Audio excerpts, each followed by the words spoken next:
Welcome, ladies and gentlemen, boys and girls, to the Monday Night Racing Season 6 playoffs. The second round, I guess this is the round of 8, is about to kick off tonight at Pocono Raceway. My name is Eric Estep. I am your host here on the YouTube side of things. Thank you all for tuning in early to the pre-race show.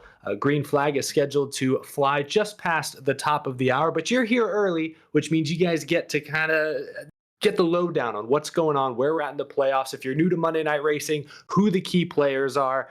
This is the first race of the round of 8. If you missed round 1, if you missed the races at Richmond, Daytona, last week it was Watkins Glen with Sage Karam getting the win. Not a playoff driver, but still a dominant performance. And then you've missed a lot. But we'll be able to catch you up here real quick. There are 8 drivers still alive, still vying for the highly coveted Season 6 title. Presley Sora, the defending champion, currently leads the standings. The points all, of course, just reset. Adam Cabot, Chase Cabrey, Corey Heim currently hold the 4 transfer spots. Technically a tie for the final spot between Heim, Leighton Sabile, and Joey Padgett. Ryan Vargas and Matt Stallnick were both able to squeak their way into this second round through gritty performances at Watkins Glen last week. And it's great to see all of you. I'm looking at the chat right now, seeing a lot of familiar faces. In just a moment, we'll actually get to talk to one of those playoff drivers, but I'm excited. It's Pocono Raceway. I got to visit Pocono in real life for the first time this year. It's a wonderful facility. I think I finally understood the hype. So many fans for years, when I'd maybe say something not so great about the racing at Pocono, they'd come at me and say, like, well, you got to see it for yourself. You'll see it from a completely different point of view. You'll appreciate it. And I agree. Pocono Raceway is a beautiful racetrack. And I think tonight with the next gen cars, it's going to put on a fantastic show. Before we bring in the broadcast booth, though, I just promised you guys we were going to talk to a Monday Night Racing playoff driver, and I believe he's in here now. Ryan Vargas, do you got a copy? Hello. How are we?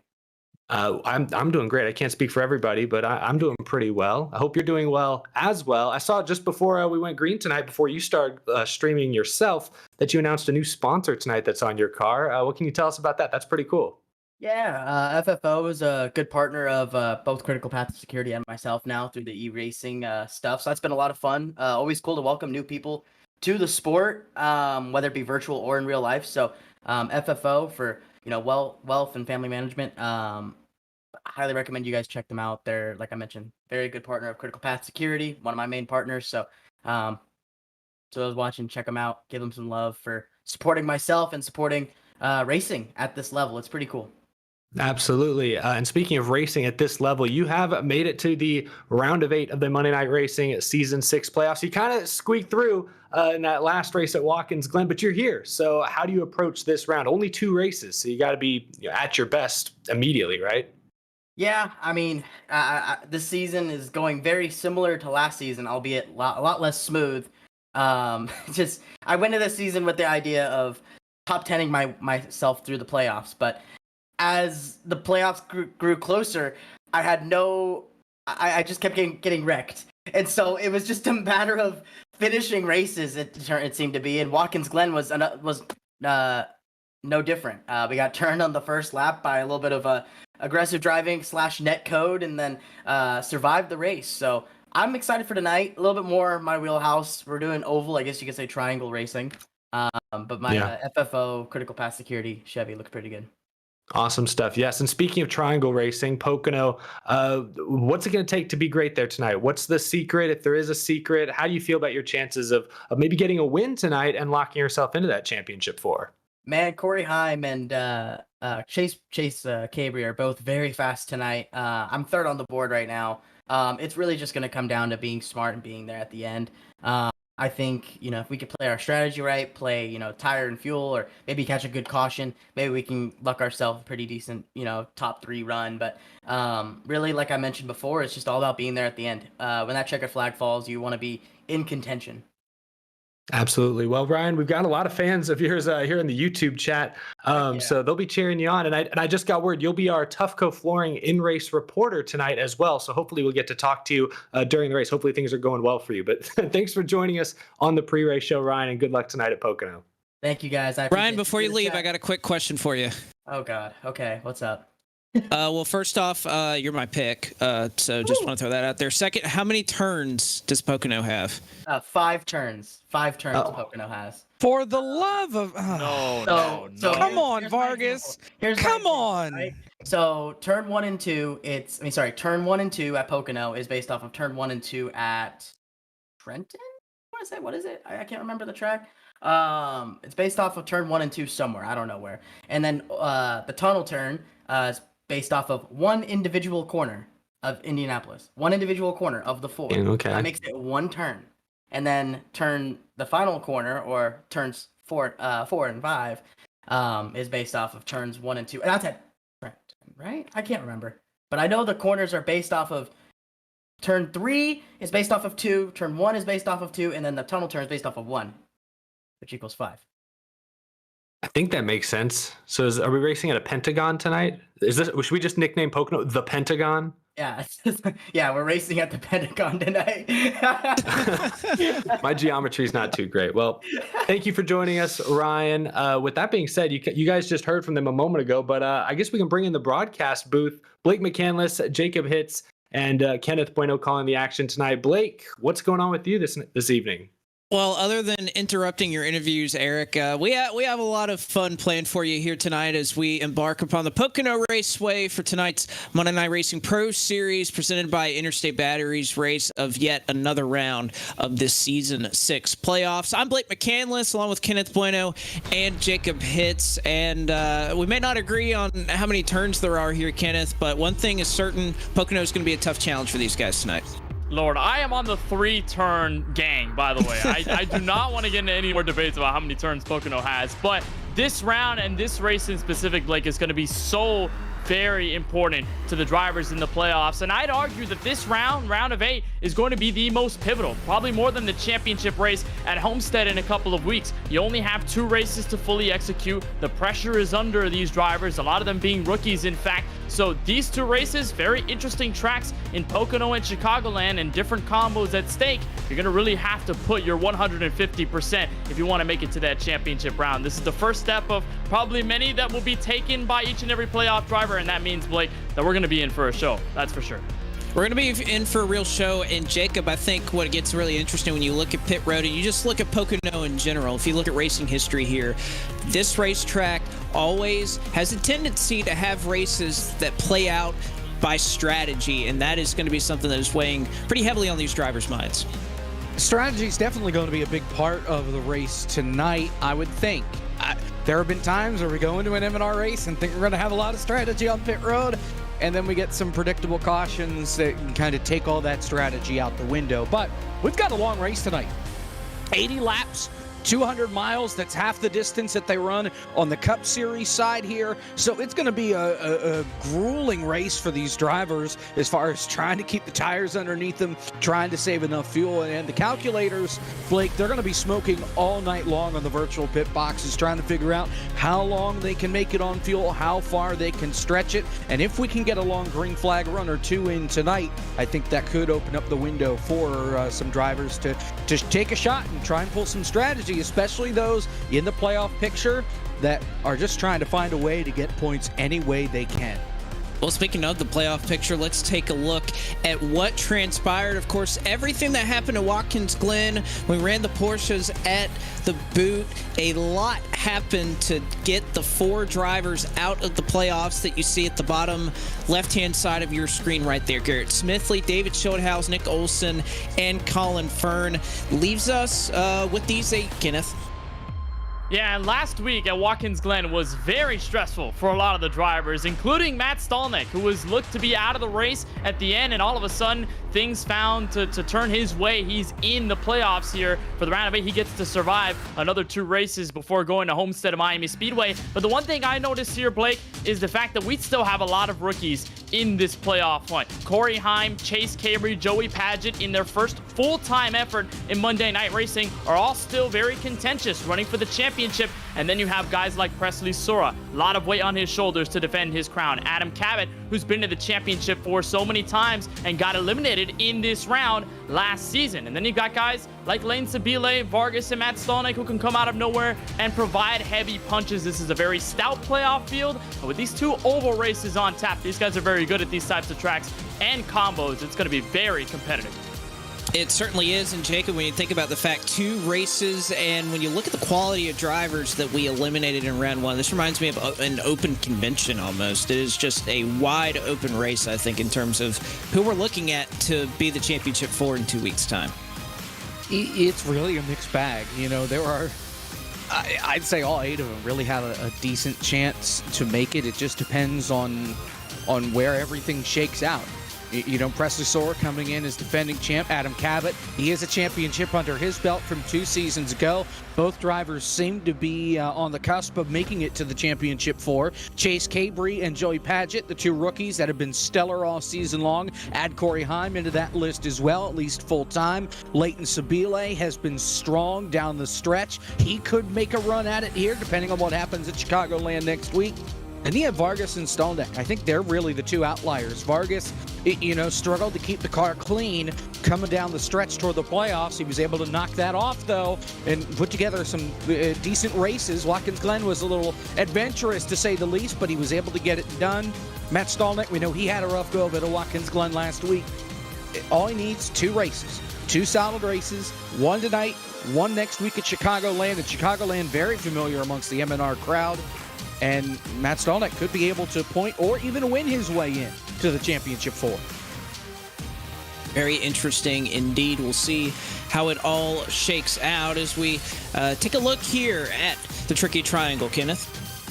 Well, this track is very tricky. Pocono Raceway opened back in 1971 and was really known for IndyCar racing before the NASCAR cars finally started coming here, and ever since it has provided a great show of strategy and of great racing to the start-finish line. This track located in Long Pond, Pennsylvania, 2.5 miles, or sort of the same length as Daytona International Speedway, but it is a triangle. In fact, 4.023 kilometers, and then you've got each and every turn. It's kind of like a 3-headed beast. 14 degrees in turn 1 based off Trenton Speedway, 8 degrees in turn 2 based off Indianapolis Motor Speedway, and then 6 degrees in turn 3 based off the Milwaukee Mile. So you have 3 different challenges for each part of this track. Blake, you can master 1 or 2 of these corners and you'll still have trouble at another part. It is so difficult to drive.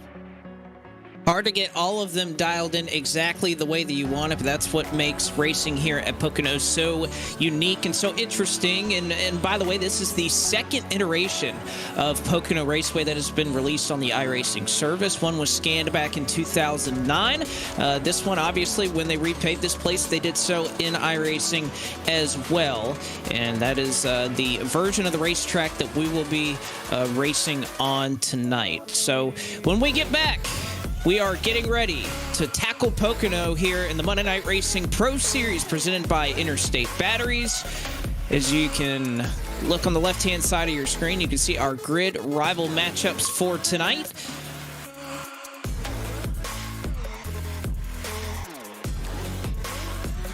Always had a lot of fun trying to decipher out the matchups and what have you. I'm interested to see, though, who the overall favorite is for this race. We have a lot of different drivers, a lot of different competitors who could potentially find themselves at the top of the board. Of course, you want to participate with Grid Rival. You can download it on the App Store as well as Google Play if you're on an Android device. And it looks like Adam Cabot and Chase Cabry, along with Corey Heim and Presley Sora, all tied at the top of the board in terms of the overall odds. You can see their rating all the way on the right-hand part of your screen. But when we come back, we are set to dial things up and fire off the engines here tonight at Pocono Raceway for the Out of the Groove 200. Don't go away.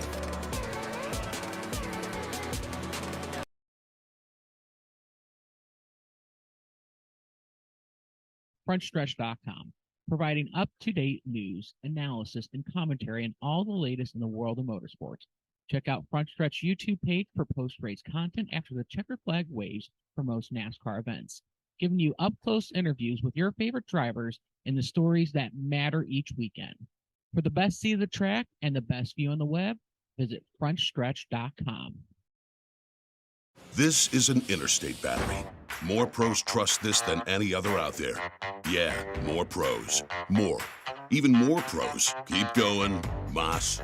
Look, we're gonna run out of time before we run out of pros who like Interstate. I mean, we'll run out of time before we even run out of left-handed pros who knit. These pros are everywhere, which means so is this battery. Right around the corner, up the street, everywhere. Interstate batteries, outrageously dependable.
Visit our website at toughgoflooring.com. Get the edge on your competition with P8 Performance Gummies. Formulated specifically for gamers and the esports industry, we packed our gummies with all the good stuff, including ingredients that are clinically proven to help tired eyes, improve reaction times, and help suppress computer vision syndrome. Take your focus and endurance to the next level and try P8 Gummies today. Now available at Procelerate.com. Plus, if you're mad about gaming, we're looking to partner with influencers just like you. Drop us a line at support at Procelerate.com to see if you qualify to try our gummies for free. It's officially game on with all new P8 gummies.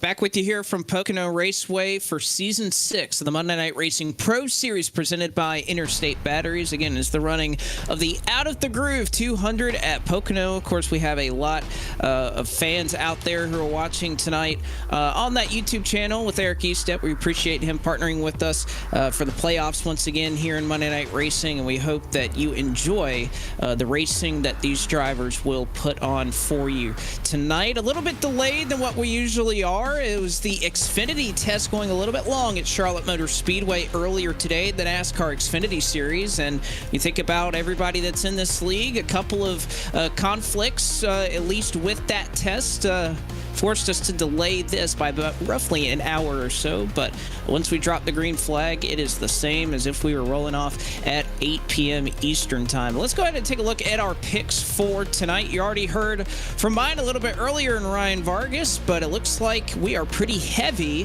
on at least what would be, according to Grid Rival, our favorite for tonight. Kenneth, I'll give you first dibs on Chase Cabre.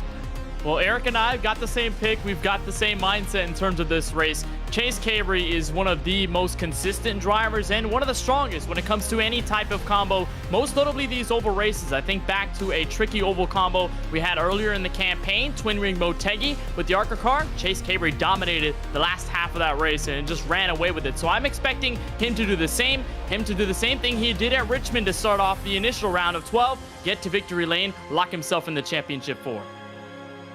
Absolutely. Well, I can really just second everything you said, but you mentioned consistency. If just besides the ovals, we've run at a couple different types of ovals and a road course in these playoffs already, and Cabre's finishes are incredible. First, seventh, and second. It doesn't get a whole lot better than that. So I feel like maybe it's beginner's luck. He's contending for the Monday Night Racing championship for the first time ever, but boy, luck and momentum is sure on his side so far. It has been as of recent. And Jacob, you got the Legends driver out of Tallahassee, Florida, Joey Padgett, had some sneaky runs as of late. Yeah, sorry, gentlemen, you picked the wrong rookie this year to win tonight in Chase Cabry. I'm going with Joey Padgett. He has the speed. He's had the consistency all season long. Driver number 83 punches his ticket. He's going to Homestead. He wins at Pocono.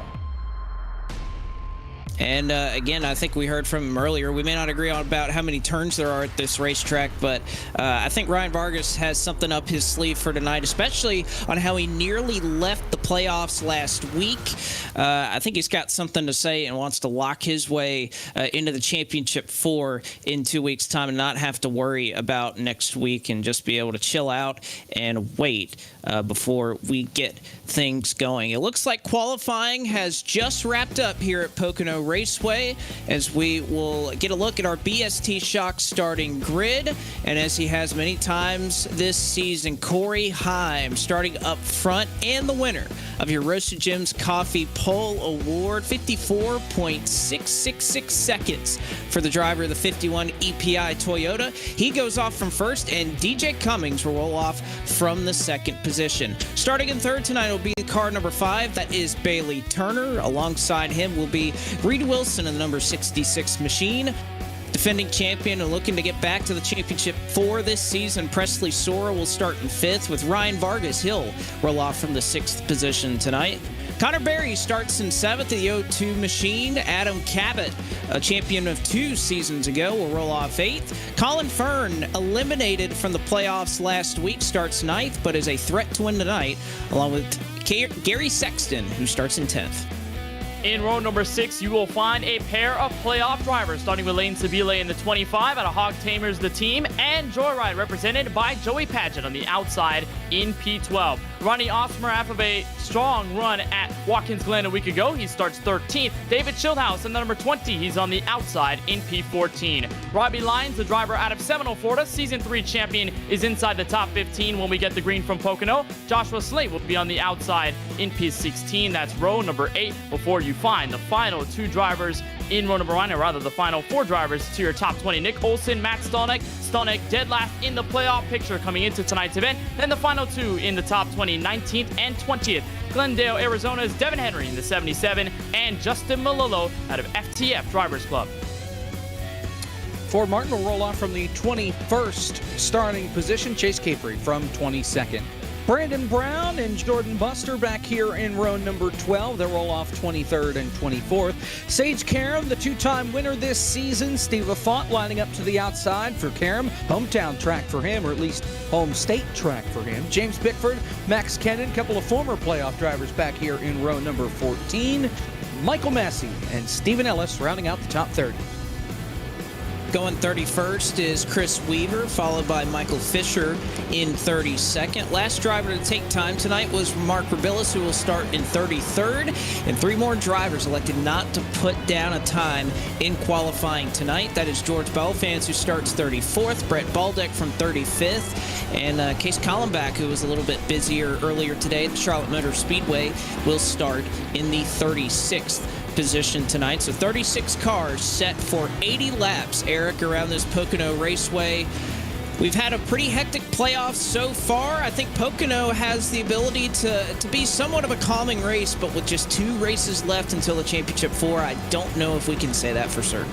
Yeah, I mean, you just said it. You had 3 races in that first round. Not a ton of room for error, but you could have an off day. It's the round of 12, but now you're in the round of 8. We're going to whittle this down from 8 to 4 next week. So there's really no time to waste, and I think this is going to be shaping up to be an exciting race. We heard Ryan Vargas mention Chase Cabry's speed. He's the deepest starting playoff driver in this field, so I think that's going to be a lot of fun to watch, especially in this first half. Saw the weather scroll across your screen. It is 3 p.m. in sim. 90 degrees ambient temperature makes for a 120-degree track. And one of the other capabilities in the sim, the sun is not going to move. We're going to freeze time in this one. As working off of turn number 3, the pace car will dive to the safety of the pit lane, and the field will fall into the hands of Corey Heim, who gets us underway here at Pocono.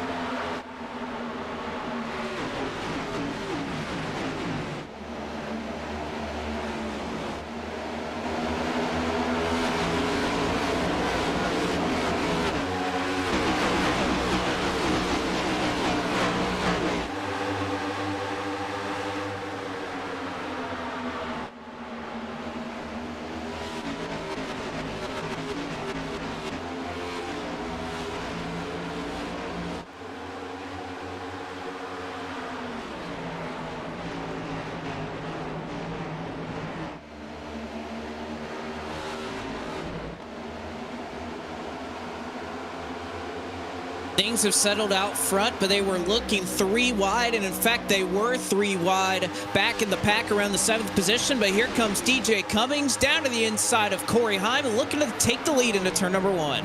Not only 3 wide, Blake, but 3 wide, roughly 2 rows deep. And you're right, the 10 of Cummings already looking to strike on Heim at the exit of turn 1. Looks like the outside might be too strong for the 10 to overcome. He'll fall in line with Reed Wilson. They'll take you to turn 2, and Jacob hits. Top 3 pulling away. Presley Sora sits in 4th. He's the middleman between their top 3 and the rest of the pack. That second pack led by Bailey Turner is now Cummings. Bounces off the wall off turn 2. He checks up. Sora gets by. Turner gets by. Sora lost time checking up for the 10 coming off the wall. And DJ Cummings going to lose half a dozen spots on the bottom of the racetrack. He falls back to almost outside the top 10. Oh, and a big slide in reaction to that was from the 0-2 of Connor Berry. He's going to lose a couple of spots as they look nearly 4 wide here on the front straightaway. Berry losing spots. Ronnie Osmer is able to take advantage of that, but they just gather it up off of turn 3. And look at the trio on the inside line getting away from all the madness. Matt Stolnick, the 41, the 83 of Joey Padgett, the 39 of Chase Cabre. This is a situation, Blake, that you do not want to be in. You want to tippy-toe on these first opening laps because the last thing you want is your race ruined by traffic in front of you. Here comes Padgett to the inside of the 41 for P12. Padgett, a driver that's looking to dig himself out of a hole from where he qualified here today and get himself in a good points-paying spot. Of course, Stolnick in the same boat. Once again, Padgett looks to the inside. Stolnick shuts the door. He looks over the 0-2 of Connor Berry, but falls in line. And Joey Padgett going to work off of turn number 3. You see Chase Cabre back there as well. A lackluster qualifying effort that we're not used to seeing out of car 39 as he sits back here in the 15th position, up 7 spots since the drop of the green flag, but now looking at Colin Fern directly ahead. You're looking at turn 1, Cabre, you're going to follow single file. You see a couple of drivers side by side, one of them being Gary Sexton. We talked about Cummings hitting the outside wall roughly at a turn 2. Looks like that battle immediately going to settle, but look at the things happening up front. They are 3 wide for position number 3. Sora, Sabile, and Turner to turn 2.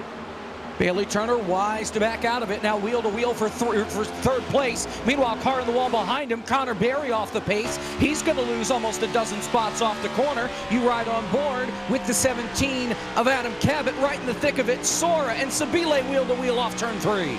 This is the battle right here. It's for the number 3 position. Leighton Sabile getting it done on the top side is going to pass 2 race cars, including the defending champion of Presley Sora, as he dives low to break the draft. Now Sora once again under attack from Bailey Turner as they head to turn 1. And we've seen the 5 of Turner and the 17 of Cabot Blake work so fluently together. They were on the same team last season. It looks like that friendship still hasn't really fizzled out. Sora struggling on the inside of turn 1. He'll get a shot to the back from the 17 of Cabot. They'll snake trail down the back straightaway, all the while letting Corey Heim and Reed Wilson run away. They're up by more than a second. Gone. In fact, the top 2 more than a second and a half in front of Leighton Sabile. He leads the train around in the 3rd spot. Turner behind him, then Cabot, then Sora. Press Ryan Vargas, rather, in the thick of that as well. DJ Cummings rebounded. A little damage to the right front, but he sits P8. Then it's Sexton and Stolnick, their top 10. Nearly 5 circuits done. In fact, it will be here in the Pocono Mountains. Battle is on right now for third as they try to chase down your top 2 in Corey Heim and Reed Wilson. Here comes Bailey Turner back down to the bottom side of the racetrack looking for position number 3. And remember, think about your top 5 right now. Reed Wilson, Bailey Turner in that mix. None of those guys playoff drivers in a sea of green banners. So you think about how these drivers are going to race each other just because there's a factor of not racing for the championship with the 5 and the 66. Here comes Leighton Sabile back for the charge for third in turn 2. And we know the playoff drivers and the non-playoff drivers may find some discourse throughout the remainder of the season. We know David Schulthouse last week said he's not racing anybody any different just because he's outside of the playoffs and other drivers still have the green banners. Cabot now looks to go around the outside of Sabile as Sora looking to get by as well.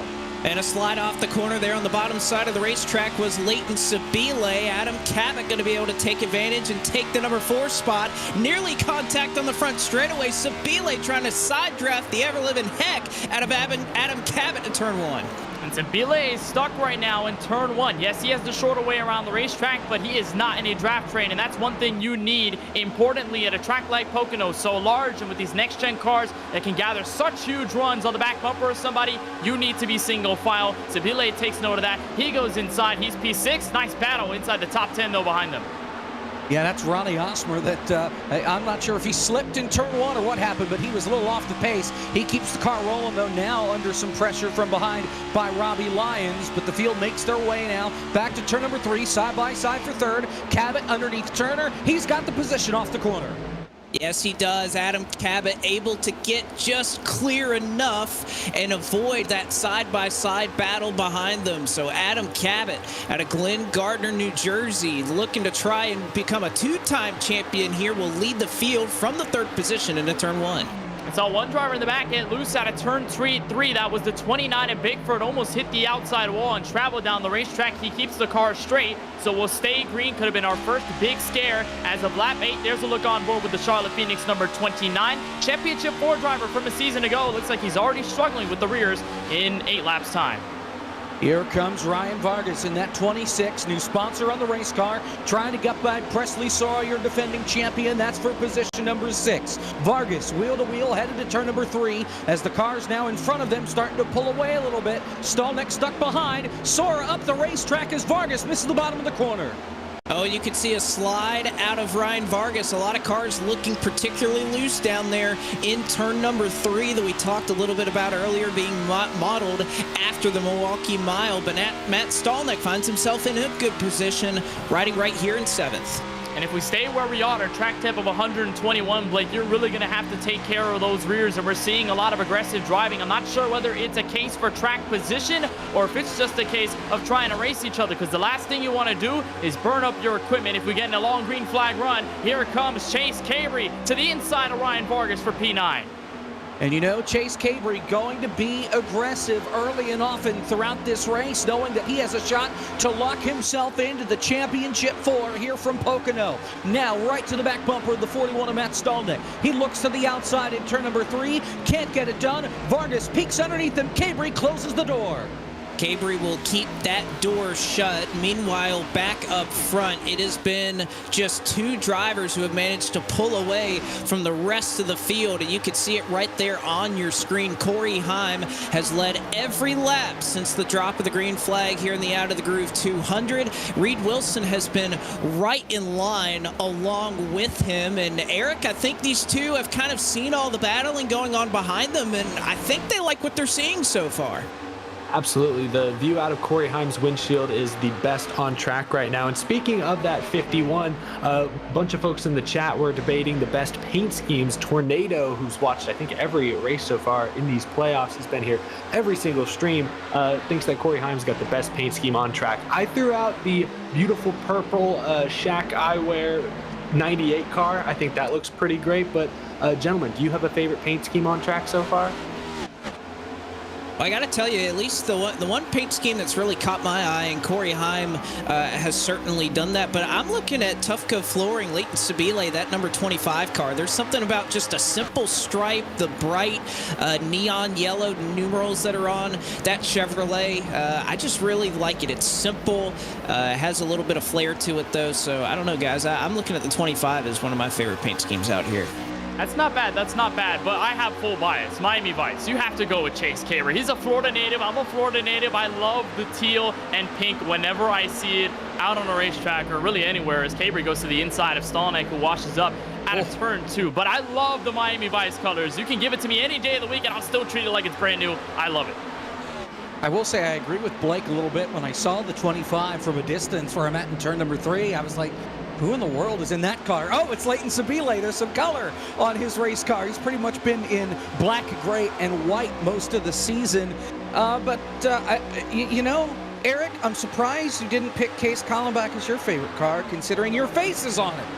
Wow, my name's also on the race. There he is. I'm trying to be humble here. I'm trying to keep a lower profile from it. Also, Case had a great season, but right, he's bringing up the rear. Come on, Case, got to pick it up. Catch the draft. Jacob, I think you're a letdown to all your fans in Philadelphia. You look at Gary Sexton's car. I can't believe you didn't pick that. Oh, wow. Well, I missed it. Yeah, I was going to say, you know, I should pick an Eagles car if there was one out here. I just wasn't paying attention. But, hey, you know what? Chiefs probably won't see it coming either in 2 weeks' time. He's trying to make a pass right now. Oh, and he almost gets into Stallneck in turn number 3, washing up the racetrack. He's good for now, but a scare for a driver inside the playoffs. Trying to throw Matt Stallneck into the wall like he's a San Francisco quarterback right now, as Gary Sexton will file into that 10th position. Ford Martin's just a little bit back up the road from this battle. He's trying to hold off Sage Karam and Joey Patchett into turn 1. It's a nice battle inside this group, and you look at the 41, just how much he's struggled over the last couple of laps, has been washing up some corners, and you figure maybe that right front is a little worn out, and they're still battling deep within the top 15, and one of them is a playoff driver as well. Joey Padgett, the 83, and he's getting absolutely freight trained. David Childhouse and Ronnie Osmer on the outside. You mentioned tire wear, Kenneth, and even though this track was just repaved back in 2012, this track still eats at tires. This track surface takes a beating in the wintertime. A lot of snow, a lot of ice, a lot of frozen conditions, that this racetrack is just about in the same state that it was back in 2011 when they repaved it. It's a cheese grater on these Goodyear. It has been for a long time, and especially with these next-gen cars having to move around the racetrack and find a little bit of that clean air in the corners is a big part of trying to find speed here, but all single file up front. And we saw Chase Caber make it 3 wide going into turn 3. Did a slide job on Presley Sora and Lane Sabile. Made it stick, and he's way loose out of turn 1. That was very scary for the 39 as he whips it sideways and tries to keep behind number 5 of Bailey Turner. But Caber has been on the move. I'm surprised his tires aren't as worn out as there are. 22nd to 5th.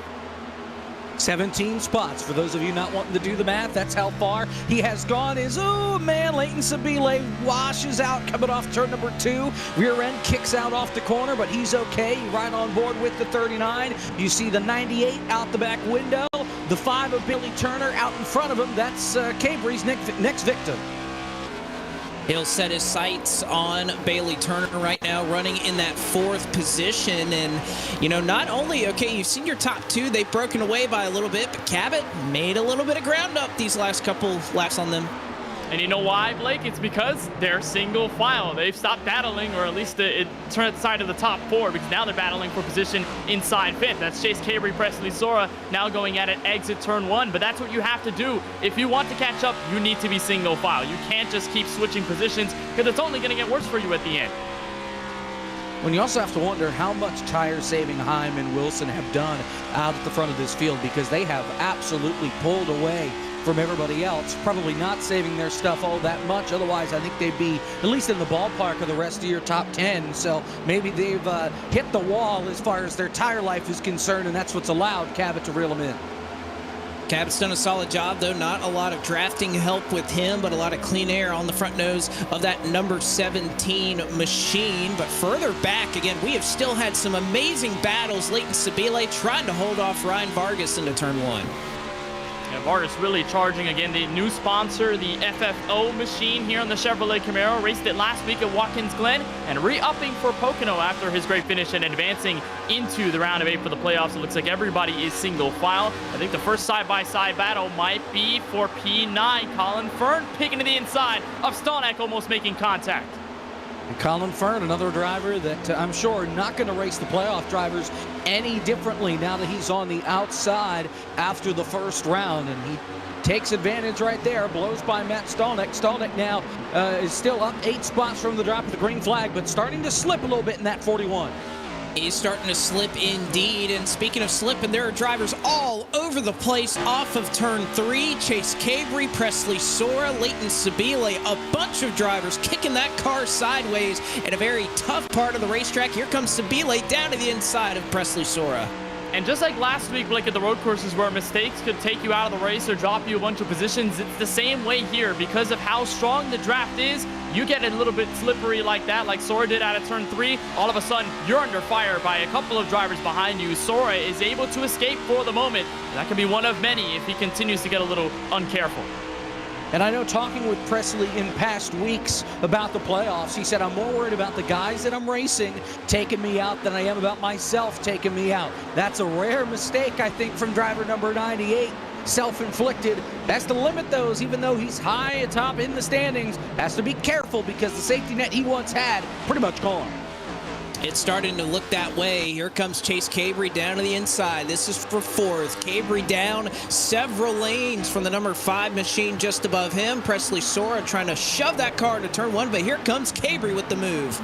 And Cabry's going to dive deep on the brakes. He'll slide up the track. Will he give the opening for the 5? Yes, he will. Will Turner take it? He can't. Doesn't have enough momentum out of the first corner, so he'll stick to the back bumper of the Chevy Camaro. I think Turner has had enough of the battling. He wants to be single file. They want to catch up to Cabot. Cabot's already pulled away by roughly a second and a half.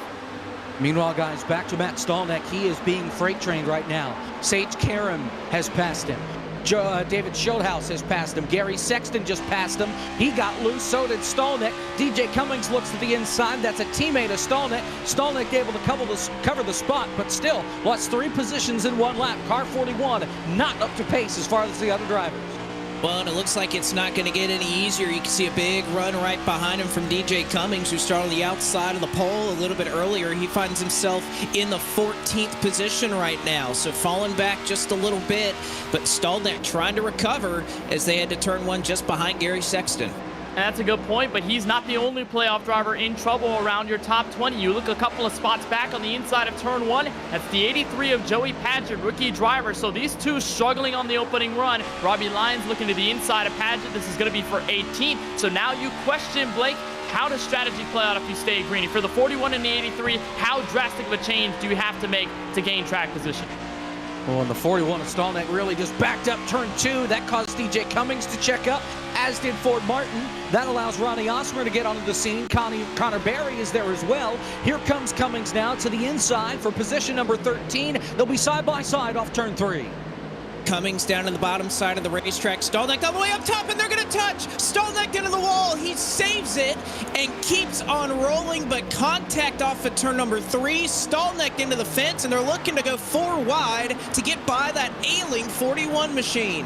And those are all Crypto Autosport teammates. The 01, the 41, or the 07, the 41, and the number 10. All of them are part of the same group, so a little bit of tension there, and it's going to drop the 41 further throughout the field. It's going to make the strategy call way more alternative than any other that we'll probably see if we stay green. That 41 continues to drop kick to the field, 19th entering turn 2.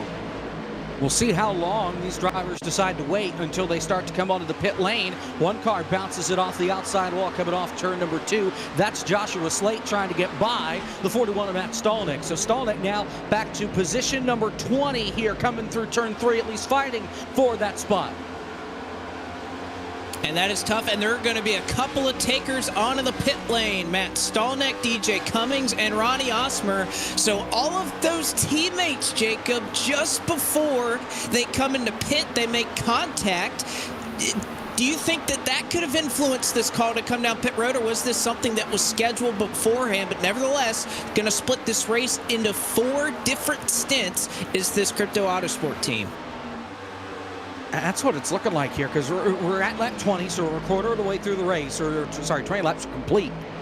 So I guess they're thinking it's a 3-stopper. I thought they could make it a little bit more than that, but remember, limited fuel capacity on these race cars, so I'm sure that doesn't help them at all. There's a great battle going into turn number 3. Ryan Vargas is there.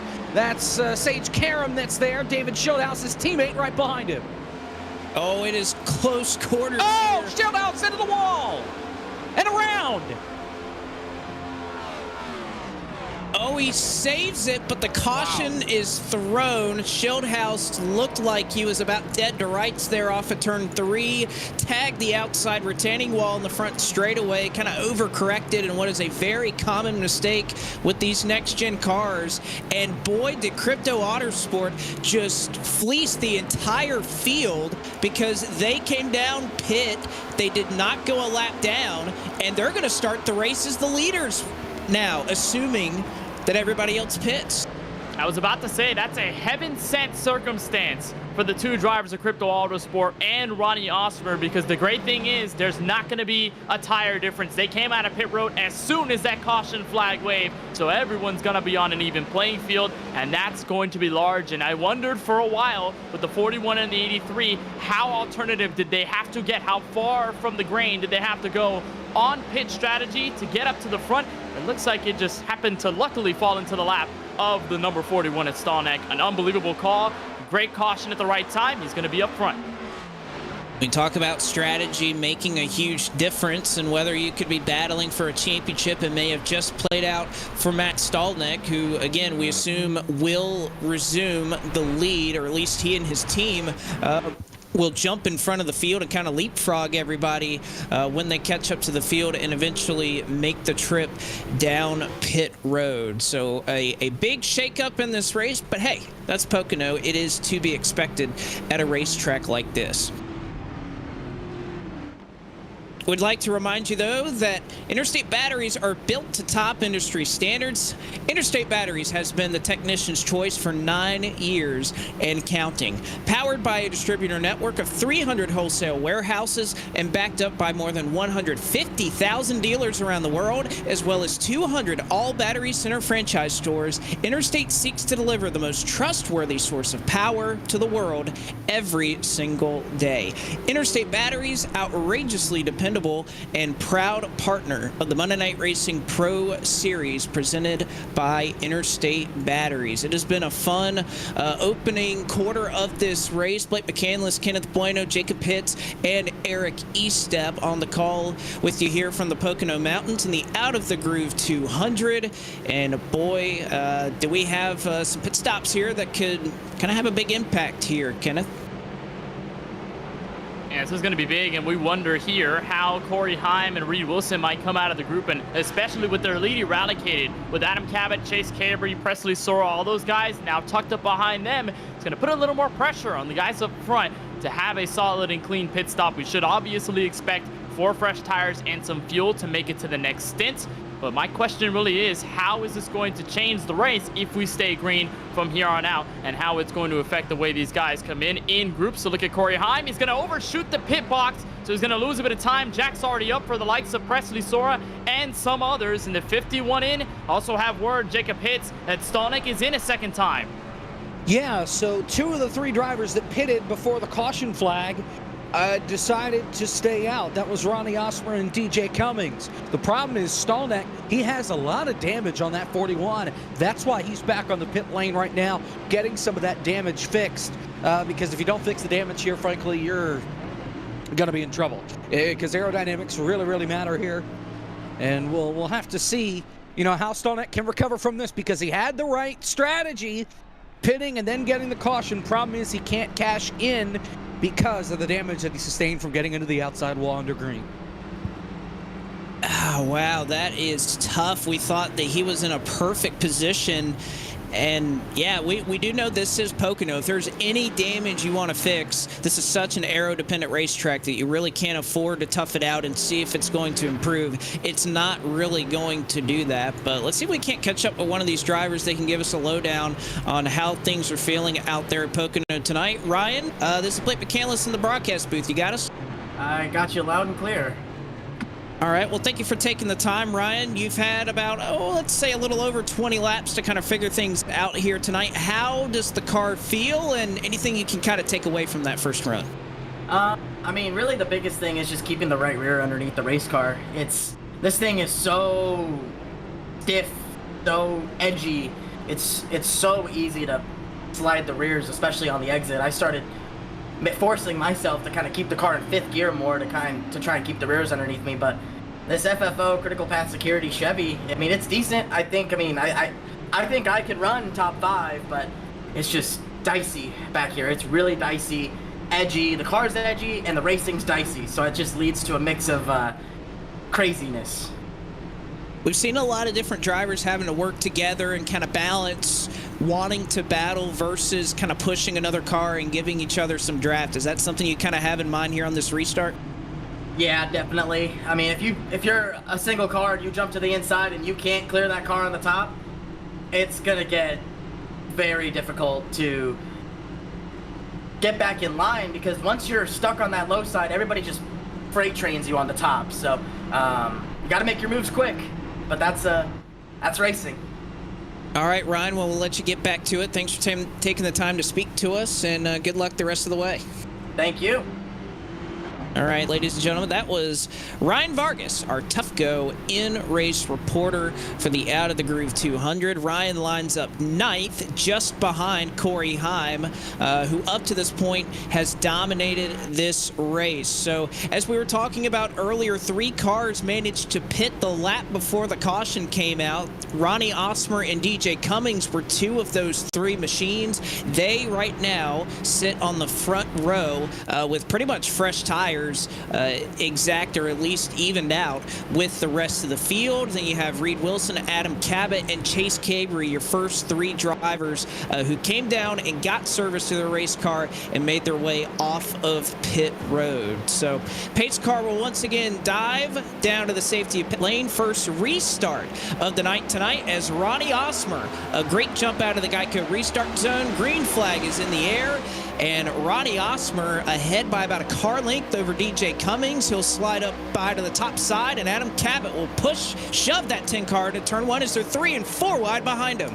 And Cabot's going to dive on the inside of the 10 for second. We'll see if he can officially clear their side-by-side, Cabry and Sora, for position behind them. There were 3 wide with the likes of Colin Fern on the very bottom. Going to be 2 rows deep, 2 wide, with Ronnie Osmer still holding up the very front by turn 2. A lot of chaos in the back of the field. Meanwhile, at the front, Chase Cabry, Presley Sora side by side. Cabry washes up the racetrack in turn 2, right up in front of Bailey Turner. Turner has to get out of the gas so he doesn't run that 39 machine over. How about Corey Heim? He goes to the bottom of the racetrack trying to get by Turner now, but Osmer leads the pack off 4, 3. That he does, and you can see Corey Heim, kind of as we heard a little bit from Ryan Vargas earlier, if you cannot get clear, it is tough pickings down there on the inside of the racetrack as he goes side by side with Turner. He looked to have a nose. He's going to try to pull him back and make the move for 7th down into the first corner. He's going to either want to clear Bailey Turner or find space between the back bumper of Turner and the front bumper of the 43 Sage Karam. For right now, he's going to lose out the battle against Turner. Looks like Karam might have a little space. He almost makes contact with the 51 on the back straightaway. Meanwhile, Chase Cabry to the inside of Presley Sora for P5. 2 drivers that may be fighting for a championship in 2 weeks' time. Wheel to wheel off turn 2. Sora gets a little loose as Chase Cabry kind of pushed him a little wide. Side by side just up the road. Reed Wilson, DJ Cummings side by side. Two battles, 4 cars off turn 3. 2 battles nearly 2 inches off each other as Cabry is all into the left rear quarter panel of Presley Sora trying to pull him back, and now Bailey Turner going to get up into that battle as well, so Cabry not able to make the move. He's going to lose 2 spots as a result. And with the track so draft dependent, this one here at Pocono with this next gen car, it's almost like that's the only option, Blake, you have if you're a driver on the inside lane. Meanwhile, here comes Adam Cabot looking to the inside on the back straightaway. He'll look for turn 2 with an opportunity at P1 under Ronnie Osmer. There goes Adam Cabot. He already has an M&R championship. He would love to add a second one. He takes the lead away. Osmer now stuck in P2. Reed Wilson behind him. Then 3 car lengths back to DJ Cummings. Presley Sorrell was all over him. Bailey Turner looks to the outside. Gabriel gets underneath. He's a little loose through turn 3. And that 39 has been sliding. You can see it out of the corner of your eye. Those big, bright teal colors that adorn that race car. He has been wheeling that machine. But how about a nod to Reed Wilson? Right? Trouble front straightaway. 1 car to the inside wall. It's Stephen Ellis got turned around, and the caution flag is out. They were battling back in the middle of the pack, and 3 wide, and it's Stephen Ellis that gets turned down to the inside wall, and Kenneth Bueno looks like you got a piece of it there. George Belfans Jr. looks like with the contact. Yeah, remember Blake McCandless, you said on the front straightaway, they were roughly 2 inches off each other. That 2 inches turned to 0. They were almost 3 wide. Here's a look at the 94 and the 46. And I talked about how important side drafting is. It feels like it's the only option for the car down low. Belfans just got a little too close, flirted with disaster, and disaster struck. Stephen Ellis, the victim out of all of that, pancakes the left side of the race car to the inside safer barrier. And guys, second caution of the night here from Pocono. Yeah, that looked like a classic case of I want to side draft you, but I just I got a little bit too close right there. And I think that shows how desperate these drivers are when they're out of line, how much they're willing to do to try to pull that driver back to keep them in contention, and at the very least, try to keep them side by side by the time they get to turn 1. Now, the one thing here with strategy, Eric, that I'll kind of bring up here, we had about, 7 or so laps on that green flag run. We know Pocono's a track where tires always come into play. What do you think is going through the minds of some of these crew chiefs right now as they're trying to decipher whether they should come down or not? Yeah, it's interesting. 75% fuel loads. We saw in that first stint, and I know Matt Stolnick had some damage, but we saw Ronnie Osmer, DJ Cummings. They came in under green about 21 laps in. Looked like they were planning to make this a 3-stop race. With those caution laps, did these teams save enough fuel? Do you need to pit here? Does this set you up to make it maybe on one more stop? Can you stretch it? That's a really good question. I'll be curious to see how this plays out. I feel like we haven't seen anyone run through an entire fuel run yet to really know how many laps they can confidently go on fuel. So I'll be curious to see if anyone pits here, because that might tell us everything we need to know as far as how far you can make it on one run.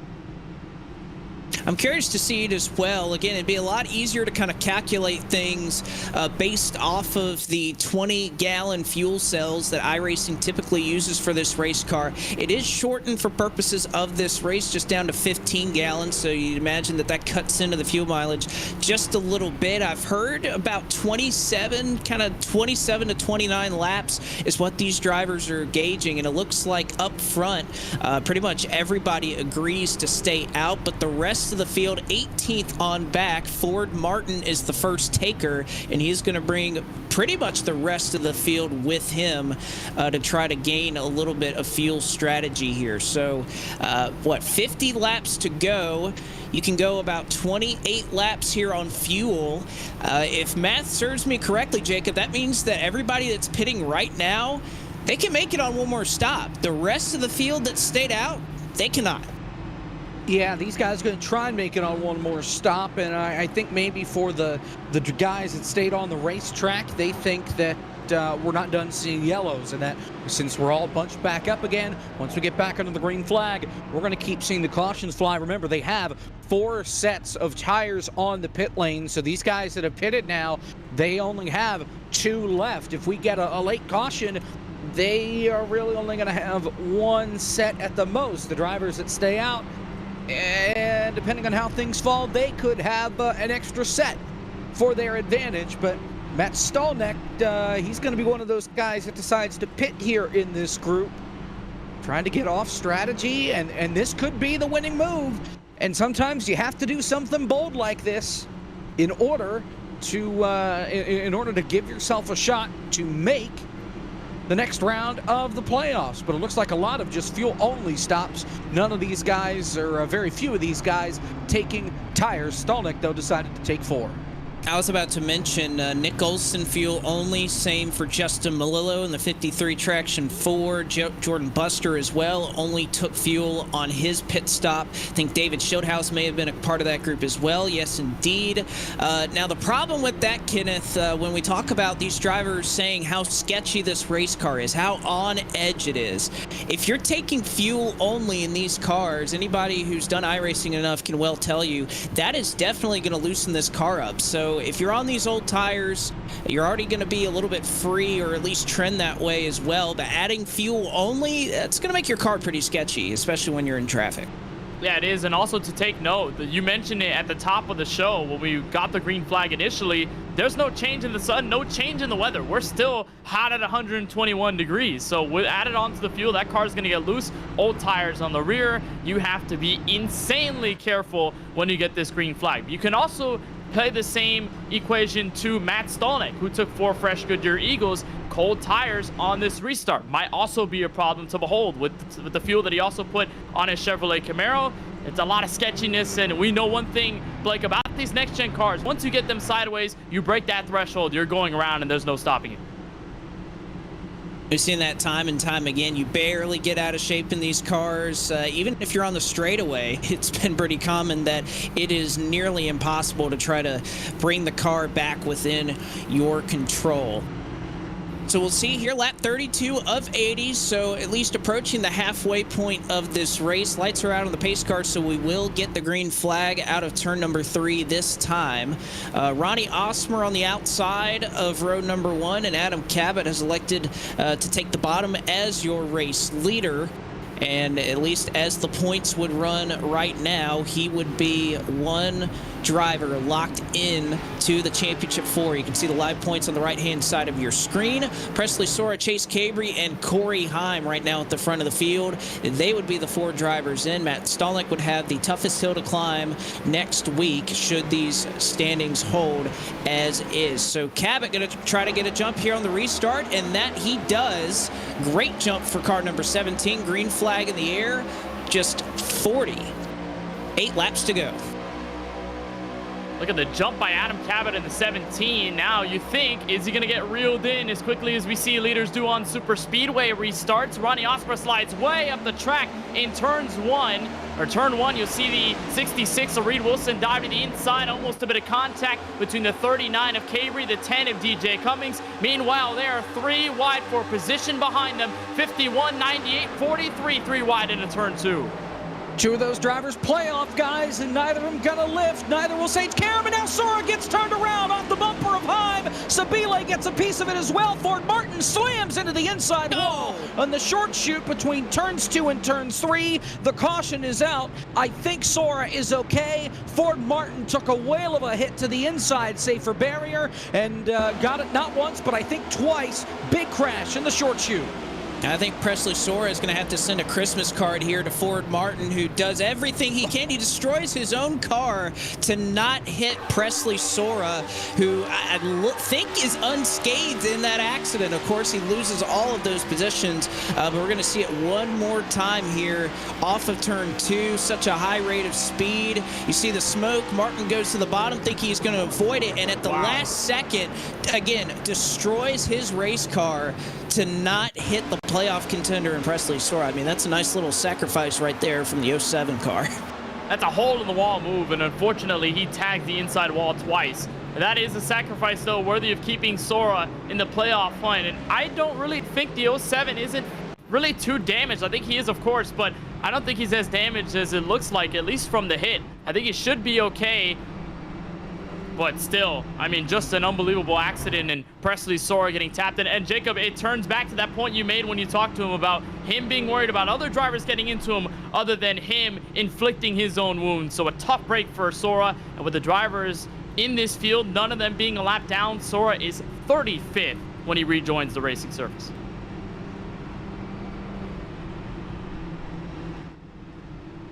Pacing around under caution once again, and it's the way it typically works in Monday Night Racing, that sometimes cautions tend to breed some more cautions here, and getting in the string of it right now. Adam Cabot is your race leader.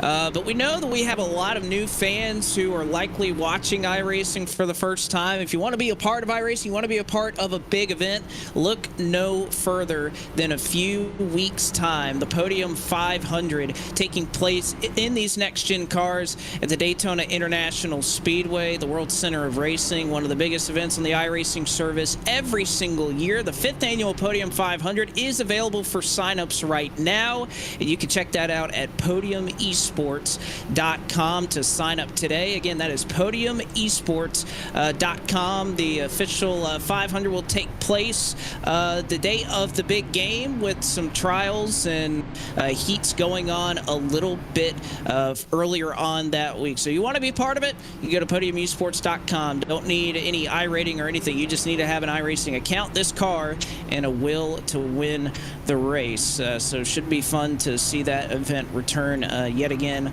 for another year. Hearing some calls over the radio right now with some of these drivers looking to save some fuel under this caution. Again, we mentioned that they would not be able to make it on one more stop, but these cautions, Jacob, they're kind of playing right into their lap. That's exactly what they want. Yeah, this is what the leaders are hoping for. Is just, a lot of cautions, and the cautions, you don't get a lot of caution laps, but because this track is 2.5 miles, a caution lap here takes an eternity and a half. So you have plenty of time to save fuel, and that's what these drivers are counting on at this point. You ride on board with DJ Cummings, and you saw there on the digital dash, he had the clutch in. He puts it in right here, and he's going to save some more fuel behind the pace car, and that's what most, if not the entire field, is going to do here as they come by me. Most of them pretty silent over here in turn 3. They're quiet, but you know what, Jacob? You can still see the digital dash on. Turn the car off. You're going to save more fuel if you shut it off. That's at least that's the resident driver in me, at least looking at everybody trying to save fuel. I'll at least look around and see who's actually shutting the motor off. I don't really see anybody right now. Do we need auto start stop for these drivers too while we're under yellow so they can just save a little more fuel? Well, that's one thing that not everybody maps a button for the ignition switch in the car. So that is one thing that in iRacing you have to kind of do that beforehand. I kind of switch it to a button on my steering wheel because I don't have a whole dashboard set up for my sim rig that's at a computer desk. But that is one thing. If you press the clutch and you shut the motor off, I mean, that's just a little bit, and you never know how many drops of fuel you're going to want off of turn 3 here on the final lap. Every little bit counts. Rest of the field should be fine, though, if they pit on our lap 38 caution, or at least now, should be fine to make it on just one more stop to the checkered flag. Once again, you take a look at the live playoff standings. Cabot, your race leader, he'd be locked in. And these are kind of the 4, Kenneth, that I thought we would have coming into the night, or at least would shape up. When you think about who's dominated this season, who's been leading laps, who's been contending for race wins, I think you really have to look at Adam Cabot, Cabry, Corey Heim. I mean, these are some of the drivers that have really been dominating this season. Yeah, 100%. You can make a case for either one of those guys to be a favorite for the M&R Championship this season. I think the only outlier is right now Joey Padgett, the rookie driver who has been so consistent, but obviously has not been as good as Presley Sora tonight in the number 98. With Sora dropping all the way back to the field, he is more than 10 points out of a Championship 4 appearance. We'll see if he recovers. That's going to be big if he doesn't, though. He's going to have his work cut out for him with 44 laps to go here at the Tricky Triangle. Back underway, not as great of a launch this time for Adam Cabot, trying to get away from that battle for second, but he's clear by about a car length over DJ Cummings, who once again is up front here battling for the lead as Colin Fern goes 3 wide, nearly 4 behind him. And another driver 3 wide on the inside. That is Joey Padgett. He'll slot into 11th. He'll try to reunite himself with his Team Joyride teammate. They are still 3 wide. One of them a Team Joyride car. Reed Wilson on the inside, back straightaway. Corey Heim rocketing on the back straightaway as Cabot looks for turn 2 in the race lead. boy, Corey Heim lifted really early getting into turn number 2. Reed Wilson catches the apron. Bailey Turner into the outside wall off turn 2. Everybody keeps them pointed in the right direction. The battle for position number 5. Colin Fern on the inside. Bailey Turner on the outside in the 5. Both drivers outside the playoff picture fighting for position. Both outside of the playoffs, both not giving an inch right here on the front straightaway, but Fern may be the lone man out as he is all by his lonesome down there on the bottom side of the racetrack. Going to try to slot in line, but Sage Karam not going to let that happen to turn 1. He's going to need space, but Colin Fern is going to dive on the brakes in turn 1. He'll even out with the 43, and that spells danger for the 86 because here comes the 25 of Lane Sabile. How about another driver down low who backs out? That was the 51. The 86 about checked up Sabile and almost caused an accident on the back straightaway. And Gary Sexton will peek to his outside going into turn number 3 again. A big checkup going into the corner. Sabile a little wiggly. He bounces off Gary Sexton. Colin Fern gets a little sideways. They're 3 wide further back. Nick Olson charging his way through the field. He splits Michael Fisher and gets underneath George Belfans Jr. as well. Josh Slate is there. Almost 4 wide for position off corner number 3. Oh boy, they are battling back there. A huge slide job by Corey Heim will put him up into the 5th position. This battle a little further back behind your race leaders. You mentioned Belfans Jr. This is all for about 13th as they are single filed out in front of him. And if you're Ryan Vargas in the 26, this is not what you want to see. You do not want to be 3 wide or 4 wide with everybody else, including non-playoff competition. You want to be as single file as you could be. It looks like he finally gets his wish. They're side by side further behind them in this group. How about Max Kennan underneath? Justin Malillo and Presley Sora looking about 3 wide turn 2. Trying to make up as many spots as he can right now as they make their way down toward turn number 3. It's single file. Nope, here comes Cabry for the lead. He's got it over Adam Cabot. Little crossover move coming up off the corner. Wheel to wheel off turn 3. Side by side for the race lead and perhaps a shot at the championship here at Pocono. Just about approaching halfway of this one. These two are battling, but Ronnie Osborne may have something to say about this as well, as now that car 55 has a big run down into the corner. Make that 20 positions gain since the drop of the green flag for Tampa, Florida's Chase Cabry might be 21 at the exit of turn 1. He gets a big run to the back straightaway. Ronnie Osmer might follow in his tracks with draft. 17 of Cabot will side draft. They'll be even entering turn 2. Once again, side by side, Cabot throws it in. He has the momentum. He takes the lead. Cabry with the launch off. After backing up the corner, Colin Fern hits the outside wall back in the P7 spot. He's okay. They check up behind him. Still side by side for the lead. Cabry on the bottom. Cabot up top. They're still side by side coming to halfway. Both drivers want it here at the halfway point of this one. To the line, it looks like Adam Cabot may just have it. Cabry trying to pull him back. Not going to be able to do it. Cabot is clear for the lead for now. But here comes Chase Cabry. Another battle back on the inside into turn 1. Will Cabry try a slide drop? He cannot. And the answer is no. But the 17 washes up the track. He'll try to rise out of the banking with enough momentum. It looks like Cabry might reel him back in. And what does that say for Ronnie Osmer? They almost make contact. The leaders do, heading for turn 2, and they're still even for P1. 2 drivers very, very aggressive. They don't want to have to go into Chicagoland in a must-win scenario, but if they keep racing this hard, they may put themselves in danger. Cabry clear out in front. Car length and a half back to Cabot. Side by side now for 3rd. Osmer on the outside. DJ Cummings on the bottom. He misses the bottom of the racetrack, and Osmer gets the run off the high side. Ronnie Osmer reeled in your race leaders as they were battling, now falls back by about 3 car lengths. Cabry will pull low to try to break the draft on the front straightaway. It doesn't look like it's deterring that number 17 at all. Oh, and who is that? That is Sage Karam. What a save by Sage Karam into turn 1. What a save, and he keeps it straight. We maintain under green. They make more contact, exiting turn 1. Here comes Lane Sabile without his team. He'll tag the 43. Karam again saves it on the back straightaway. Unbelievable. It looked like Karam went to pull out. DJ Cummings either tried to get to the inside of him or got blocked. There was contact. They were able to hold on. Back to the battle for the lead off turn 2. Here comes Cabot. Here comes Osmer. They're going to be 3 wide for the lead going into turn number 3. Osmer will not back out of it. Toe-to-toe with 2 playoff drivers. Cabot in the middle. Cabry on the outside. Osmer down low off 3. Osmer loses steam, but the top two are still side by side. And oh, by the way, Bailey Turner and Corey Heim are knocking at the doorstep right now. Wheel to wheel, mere inches off of each other for the race lead, but here comes Bailey Turner and Corey Heim with a shot at it. Can you imagine Corey Heim with a potential targeting spot at your top two? Cabot clears for P1. He'll maintain calm on the back straightaway. Never mind. Here comes a move back down for the lead. Chase Cabry will try and snake trail. Will get some draft off of the 17 off the side, and you'll have the nose ahead for turn 2.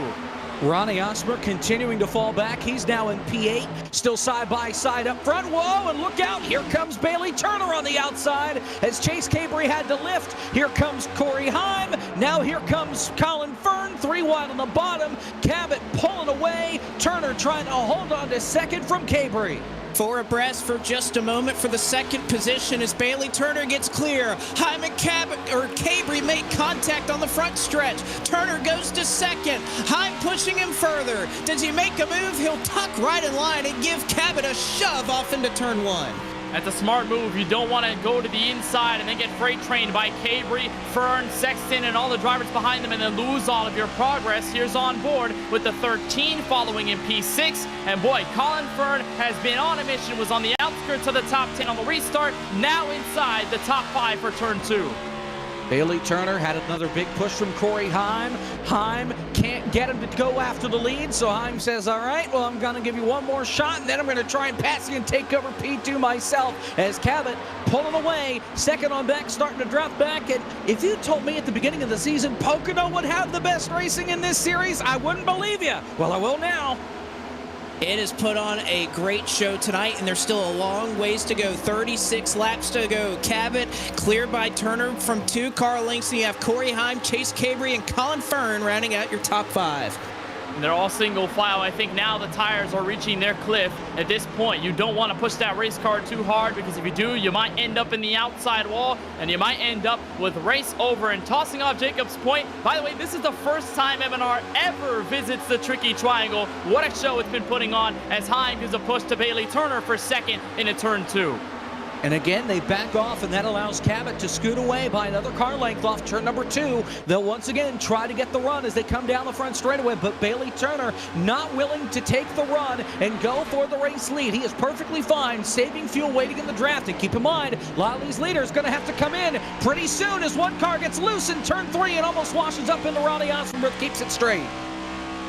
I heard one call that perhaps a driver was about to head down pit road, but Eric, I just want to get a beat on what everybody is thinking out there in the chat. I mean, we have seen some spectacular racing up front. It has not disappointed yet tonight, that's for certain.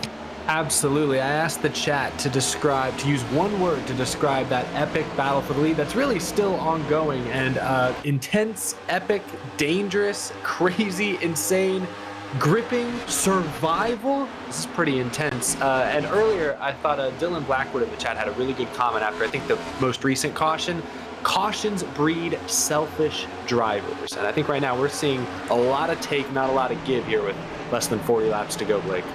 I tell you what, the Eric Estep fan base must have a thesaurus with them right now, because boy, that was some great words to describe some of the action that's going on here at Pocono. Big slide off of turn 3. That was George Belfans Jr. who nearly took a spill back there for the 20th position, but right now settled out for just a moment, single file, as a couple of drivers starting to talk about whether they're going to come down pit road or not. Yeah, this might be the marker if we stay green, because if you were hoping for a yellow, then it probably would have come out by now. You definitely need a blueprint in place if you want to go for pit road, have a strategy that can get you all the way to the very end. And you looked at George Balfans Jr. inside the top 20. Presley Sora, despite dropping all the way back through the group, he's made some considerable progress, and he's looking for some more outside of James Bickford for 18th. Colin Fern got the wall again, coming off turn number 2. Going to lose a spot maybe here to Gary Sexton. He goes around the outside. And it looks like Colin maybe going to hold on to the bottom. We'll see down the front straightaway. Can Colin Fern do it? Looks like answer is no for now. He'll lose 6th. Now he'll lose the 7th position to Reed Wilson, who was so competitive early on in the night and right now finds himself in 6th. and still inside the top 10. You could say it's been a great run so far for Team Joyride. And for Reed Wilson, a driver who's not in the playoffs, not running for the championship, this is an outstanding race. And we've seen many races in this season, Blake, where this 66 has been on fire, has been consistent, has been leading laps up front. Last thing in the checkbox is a checkered flag. Maybe that could come with strategy as he continues in P6. Colin Fern really wide in turn 2. That could open up the door for Sage Karam. He gets right to the back bumper, but can't make a move on him quite yet. Going down into turn number 3, he stays right in line. And nowhere for him to go, but another car peeking to the bottom. That's Leighton Sabile trying to claw his way back inside the top 10. And he's fallen back just a little bit. And how about the driver that's just up the road from him in Nick Olson? He's clear by about 3 car lengths over Sabile. Olson hung out in the back for a while, but has found his way up into the top 10 here in the late going. And this is a very interesting transition for a guy like Nick Olson, who was eliminated from the playoffs last week. He comes into this race with absolutely nothing to lose, and that change in mindset, Blake, could be very pivotal. It could change a driver from racing conservatively and then happened to fall into some bad luck, got eliminated, and then going for all-out wrap in the next race once they're eliminated. Olson is a very competitive driver, and so far has been proving that, has dropped from P10. Well, he was in P10 right now. He started 17th on the green flag in the P2. Well, he started P17th, but he started from the pit lane at the green flag. It's where he qualified with 17th, but either missed the grid or decided it wasn't worth it, decided to start from the pits, and I think that's why we haven't heard from him much in the early part of this race. But he's here now, racing with a vengeance. Yeah, he is, and right now he has Ronnie Osmer pushing him forward as he'll clear up for the 9th position. So Olson still looking for that elusive first win here in the Monday Night Racing Pro Series. They'll all stay single file heading for turn 1, and I really like the progress that Olson has been making and keeping his tires cool on the inside of the racetrack. That's how he's made the moves on Ronnie Osmer. Now competitively looking at Sage Karam here, all single file, and I think drivers are looking for pit road soon. That blueprint is out already, Jacob. Yeah, they've got to come, I would think, at most in the next 5 laps. Even with saving fuel under the cautions, you haven't been able to save that much. You're going to have to come pretty soon, and you're coming to 30 to go right here. So these guys that haven't pitted in a while, I think they're going to be just short without a caution, and they're really going to need some help as far as making it to the end on this stop. Here comes one on the pit road. Yeah, the fuel mileage that I show is about 28 laps is how far you can make it on fuel, at least according to some of the calculations when I've been driving iRacing here. So they're going to be close. If you're DJ Cummings, you're going to come out of pit road. You're not going to have any draft. That is going to be a big factor as well. Pitting with a group is going to help your fuel mileage significantly. And if you're somebody like Adam Cabot right now, Eric, who's up at the front of this field, that's not going to help your fuel mileage. That's going to make it much worse. No, you almost would rather be 3rd, 4th, 5th in line here, but yeah, Cummings pitting there. You remember he did pit technically a lap earlier than most of our leaders. He was able to take advantage of that caution to get some track position. So yeah, we might see the leaders pit here either this time or next time by, and then that final run, we might see some real fuel saving come into play, Blake. It's definitely possible here at Pocono. You mentioned some of the shifting, or Ryan Vargas was talking about it a little bit earlier. He was doing it to keep traction on those tires, but it may be a factor here, Kenneth, on whether you want to save fuel if you're going to ride in 5th gear or not. Yeah, that's going to be big to stay in 5th gear, and we've seen drivers drop to 4th in the middle of the corners just because the revs aren't high enough. But if you're saving, you need to have draft in front of you, because when the revs aren't as high, you don't get as much speed on the car coming out of the corner. You don't get that acceleration, so you're really limiting yourself. And you look at Vargas here entering turn 2. He's going to try and hang in the draft here with Joey Paget, but he's got to stay there if he wants to save more gas.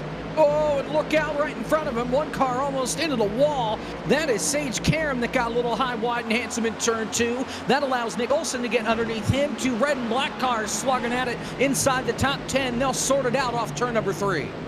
Ronnie Osmer calling out that he is going to pit this time. Remember, he was a part of that trio of cars that pit before that caution that we had. So Osmer getting the call to pit lane. He's going to pit this time with 28 laps to go, right on the nail on the head on what we think is going to be the fuel window. There's another driver in. That's the 96 of Michael Fisher. So bring him in as well and add in a tertiary car to this group. You ride on board with Presley Sora, who's been trying to pick up the pace. But now you question, Jacob, what the 98 is going to have to do. This race has gone green ever since his accident in turn 2. So how does he change his play? He needs help. Whether it be a caution or something, I think he's going to have to get on a different strategy similar to where Matt Stolnick is at, but we'll just have to wait and see, because remember, Stolnick and crew, I think they're still going to have to make one more stop. The difference is that they know when they pit, they're going to be able to make it to the end. One thing about the driver that we were just showing too, and Presley Sora, I know that he had a little bit of a spill earlier, but it's been a good week for the youngster, 19 years old, has just been an iRacer at heart, and last week announced with B. Laster Motorsports he will be racing a Sportsman late model in 2023. Tested a late model at Hickory Motor Speedway the day after he won his championship in Season 5. I was about to say Season 4, but in Season 5, he went out and tested the next day, and that is one very cool thing. We talk about sim to reality and a bunch of different people who have been able to do a lot of different things, but very happy for Presley Sora. I know he wishes he was running better tonight right now, but very cool news for the 98 driver, and we wish him well in his real-world endeavors when he gets to it next season. We have a lot of real-life drivers that make their way to the sim. It's great to see it work both ways as they are pitting this time by. You can see your race leaders Turner, Heim, Cabri, and others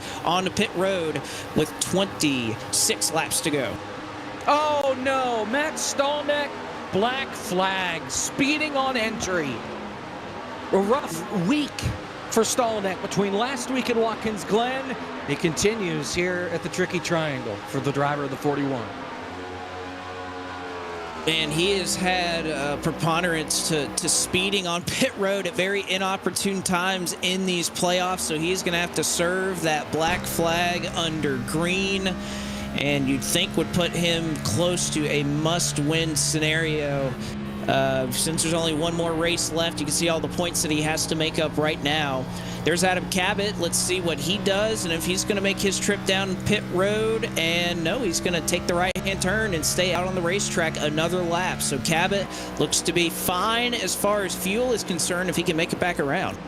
And two drivers behind them, one of them a playoff competitor in Ryan Vargas coming down pit road. Him and David Schildhaus are going in, and Schildhaus hit the outside wall exiting turn 2. Vargas said something about, "Are you following me up into the outside wall?" And then Schildhaus made this pass as they were entering the pit lane, so the 26 making this call. But like you said earlier in the show, Blake, it is very important to pit with drivers around you once you exit. It's sort of like a super speedway. In that case, you need draft or you're going to be lost. And it looks like Adam Cabot might just be lost if he pits by himself, and he's going to stay out another lap. Oh, really nobody around him. Yeah. All right, Blake, let's see. That Reed Wilson is 2 seconds back. Presley Sora's another 3. Josh Slate is another 1.5 seconds back, but here comes your race leader onto the pits. Adam Cabot gets down, looks like pretty safely, to 55 miles per hour. The pace speed here at Pocono Raceway, no issues for him. You can see a little further on back down the road, a couple other drivers will follow him in. You see Joshua Slate, Robbie Lyons, the defending champion in this series, is on pit road as well. So is Jordan Buster, and Brett Baldeck is also on pit road as well. Wilson and Sora stayed out. So they have a little bit further to go, but also Sora last pit on lap 34, so he can go quite a distance here as far as fuel is concerned. Now, the question is whether you want to stay out and hope for a caution, or if you're just kind of a sitting duck out here knowing that you have to pit time. I'm not sure if he's hoping to stay out as long as possible so that he can still have a lot of distance between himself and everybody behind. It's just a matter of circumstance. And here comes Reed Wilson. Left side he goes for pit lane. So that will hand the lead off to the Cambridge City, Indiana native of Presley Sora in the 98. So, I mean, we'll see exactly how long he stays out. Justin Melillo is in the same tracks, although he pitted roughly 4 laps before Sora did. It's going to be an interesting call. And if Sora pits all by himself, it may just be a fresh tire brigade happening in front of him, but I'm not exactly sure that the advantage from the guys behind is going to be that big. You know, I right now have yet to make their trip down pit road. Justin Malillo, Brandon Brown, Devin Henry, Steve Affont getting some airtime up here at the front of the field. And, you know, I got to say they have a little bit of wiggle room here if they want to try and pull something off here. They have the ability to stay out maybe a lap or two more is what I'm thinking. Right time, they may either pull everybody down with them and resume the lead, or they'll pit and have fresher tires in the rest of the field.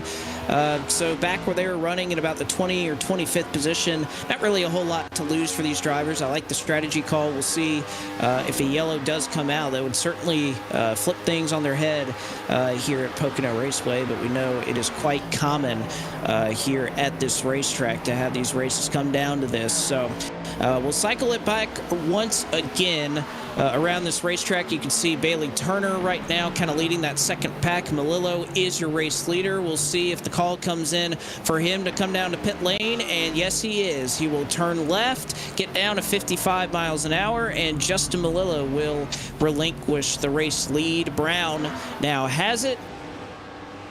We'll take one more follower. That is Steve Affont, just a little further back from Justin Malillo in that 53 car that makes their way down pit lane. So 20 laps to go. We are just about complete with this green flag cycle. Ford Martin is on pit road as well.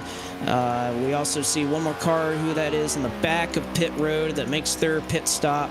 It is Case Collenbach, the out of the groove machine. Have to throw that out there, of course. Beautiful. Love that. Yeah, exactly. And that'll just about do it, aside from your top 5 that have yet to pit. I do like this call, though, by the guys up at the front. Brandon Brown, I know Justin Malillo in this group as well. You see Case Collenbach. There's the out-of-the-group car with Eric's face on the front end, coming out of pit road this time by a gorgeous car, by the way. But I do like the call by the guys up front. Here comes Brandon Brown in, and although they're going to lose track position, they have lost the advantage they had over guys like Bailey Turner and Corey Heim. These are all guys that were at one point in the top 4, started 19th or worse in this race. Haven't really had a lot of chances up at the front of the field. So with the tire difference, they may be able to pick off a couple of cars, get a better track position, finish at the end of this race, and gain some solid points and just be able to have a better race near the end. So it's a very interesting, and it could be a risky call in some cases, but I think I like it if you're these guys that have been hanging in the back for so long. It's worked out for them. It's worked out this cycle for Corey Heim. You can see him right there just behind Bailey Turner. Heim has possessed so much speed all night long, and we think about how things have kind of cycled out here. Did pit a couple laps earlier than Adam Cabin and a couple of others, but has kind of found his way with Turner with some draft at the front of the field, and I think Heim in a really good position to perhaps take over and be in a position to win. Devin Henry makes his way down to the pit lane, so he has relinquished his race lead. Brandon Brown also pit as well, so it is just Stephen Ellis and Mark Rebillis right now who have yet to travel down to pit lane. Man, Blake, we've had a couple of almost caution moments. The guys, especially that have pitted, Ronnie Osmer, DJ Cummings, I was getting sketchy back there with Gary Sexton, Colin Fern. They've kept it clean for the time being, but I've been watching them just in case, because there have been some moments where I thought I was going to have to open up the mic and yell trouble turn 2, but so far, so good. We'll see if that holds on for the 18 or so laps that we have left. We'll see if it does. Up the racetrack goes the 99, who is your race leader for now. And does Rebillis get him a lap lead? That he does. Ellis will pull down to the pit lane, and Mark Rebillis right now, your race leader at Pocono. Good to see for old Mark. By the way, he took the lead from Stephen Ellis. They were side by side as Devin Henry, who was the former leader, was coming down pit road. So a beautiful battle before the 99 was able to win out on the 46. And Ellis, of course, coming in this time by. But I like the point that you brought up, Jacob, just because in a long run where the whole field is so split, is so strung out in this race, and a big track, Pocono Raceway, 2.5 miles, you can end up in what I like to call the overthinking zone. You're running by yourself, maybe you're running with another car, and you're in a long run, you're just settled in. one slight mistake, if you overthink your car, the way you're driving it, or even maybe if you lack off a little bit, you smack the outside wall, that could be the prime recipe for trouble. So although we're seeing a lot of the field strung out, not many packed in battles in the racetrack as of the moment, you can never count out the possibility of a mistake on either one of these corners. Again, a three-headed beast can hit you at any time. 16 laps to go. It's kind of been fading quickly here as we talked about this run, but this would be the battle for the race lead. Turner, Heim, and Chase Cabry, your top three. Look at a turn one. Bailey Turner still going to maintain ahead of the 51. They're roughly 2.5 seconds behind Mark Rubilis. Of course, that 99 is still awaiting pit road. We know how long the pit delta is here at Pocono, so we may just have this three-way battle for P1. It's going to get dicey. And Heim and Cabry have kind of been working together to try and catch the 5 of Bailey Turner, because Turner was out in front by about half a second, but he is out in front by half a second.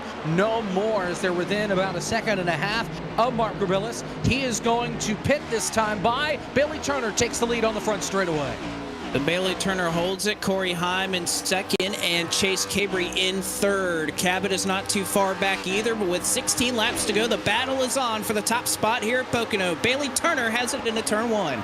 And for the 17 of Adam Cabot, you love the real estate that's going to be opening up right in front of you, because he's got 2 lap fresher tires than any of the drivers in your top 3. So a lot of targeting opportunities for the 17. That 39 peaks to the inside. He might charge for it. No, he won't, though. Maintain single file through your top 3 back to turn 2. Little surprised to see Corey Heim not make the move. Perhaps he thinks he needs to save a little bit more Sunoco fuel, but right now he stayed tucked behind the 5 going into turn number 2, but now he's got pressure. Here comes Cabot underneath Cabry. That's for P3 through turn 3. Adam Cabot down to the bottom side, but doesn't look like he's quite clear of Chase Cabry. He's going to hang on that right rear quarter panel, pull him back. No drafting help for Adam Cabot, and Cabot going to fall back to 4th. Bailey Turner has a little bit of help in front of him, though, with some lap traffic. You mentioned it. And that's a 41 of Matt Stolnick right in front. That's big, though, for Stolnick. Minus 27 on the charts. He's going to be in a must-win situation, most likely by the time they get to Chicagoland next week. But they are door-to-door, 2 rows deep on the back straightaway. Could this help Adam Cabot maintaining the draft as Chase Cabry has to check up? Stolnick on the outside line, playoff driver fighting for his life. In the way of the battle for the lead, Bailey Turner gets a little wide coming off the exit at turn number 2. That may allow the 51 of Corey Heim to reel him in. They're still single file. Your top 4 is now, Nick Olson almost gets turned by Colin Fern getting into turn 3. They make contact back there. Stolnick would be the lucky dog, but Massey is just up the road as well, or excuse me, that's Michael Fisher. They could go a lap down and take that lucky dog away from that 41 car. Corey Heim, Bailey Turner, 2-car tandem into turn 1 as now Cabot makes the move on Corey Heim. And that was a little bit sketchy there for the 17. He almost had to back out of it as he almost made contact with the 51. Heim going to be smart and pinch him on the inside of turn 1. 17 side by side with the 51. They almost made contact. In fact, they do. Chase Cabry going to get the support on the back straightaway. The inside line will have the momentum, at least for the moment, with Adam Cabot through turn 2. Wheel to wheel over the bumps in the tunnel. Cabot has the advantage. Here comes Heim with the run back on the outside. Cabry there to push him, going back into turn number 3. Still side by side for position number 2. Cabot drives it in really deep. It's Turner leading off turn 3. And there is Caution's a caution. Yeah, caution on the speedway. It was off of turn number 2. DJ Cummings and Joey Padgett got together off of the second corner, and this will change everything to the end of this race. It looks like Padgett got a little bit loose. You can see right behind that eNASCAR machine, car 66. Cummings checks up a little bit, and then, Padgett is chasing that race car. That nose is wandering all over the place off the corner. Gets into Cummings, who has nowhere to go. The eNASCAR Ford Fusion into the inside wall, and boy, does this change everything. I just say Fusion, I meant Mustang. Well, they somewhat look similar if you look at the last gen Ford Fusion and then the current gen Ford Mustang, but there's a look at the contact again between the 10 and the 83. It's so tough to straighten this car out when you get it sideways, especially out of that second corner when you rise up off the banking, you get onto that little chute heading for turn 3. and unfortunately it catches the 10 of DJ Cummings and he slaps the inside wall. I can imagine for Adam Cabot, might be a little frustrating because he had 2 lap pressure tires and all the guys he was getting around, and now he's going to be on an even playing field. These guys have at least 1 more tire set left in them, so it's going to be even by the time we get to a restart inside 10 to go. Now the question is, with everything on the line, who is going to pit, who's going to stay out, who's going to roll the dice and try an alternate strategy from the rest of the field? I think we've put together, and you talked about it earlier, Jacob, you cannot stay out on old tires without expecting a much slower race car. The tire fall off is real and they do matter, and I think you're going to see it right now. Everybody agrees. Trip down to pit lane. Is everybody going to take 4 or 2? I think that's the biggest question. Bailey Turner going to lead them down to the pit lane. I think you have to take 4. If you take it we're going to have, 9 to go on a restart? And you know they're going to wreck again. So, now, Mark Rebillis pitted 5 laps before the caution came out, maybe 4 laps before the caution came out. So he doesn't have a lot of wear on his tires. He stays out. Number 99, as long as he doesn't pit, he's going to be your race leader here. And it looks like we may have a little bit of strategy. This driver's getting out of the box. I saw some guys getting let go a little early, but no, it looks like most of them taking 4 tires. Presley Sora taking 2. So is Malillo. So is Connor Berry. So we do have some strategy here at the front.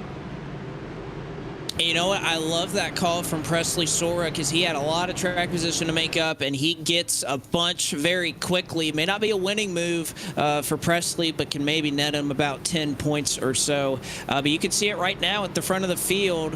1 driver stays out on the lead lap. It is Mark Rebillis, who is on only 5-lap old tires because of how late he pit in the cycle. So Rebillis is your race leader. A big wrench thrown in this out at the Groove 200. Certainly going to shake things up. When we come back, we'll take you to the checkered flag and see who will win, who might lock in their chance to battle for a championship in 2 weeks' time. We'll be right back with the Monday Night Racing Pro Series presented by Interstate Batteries right after this.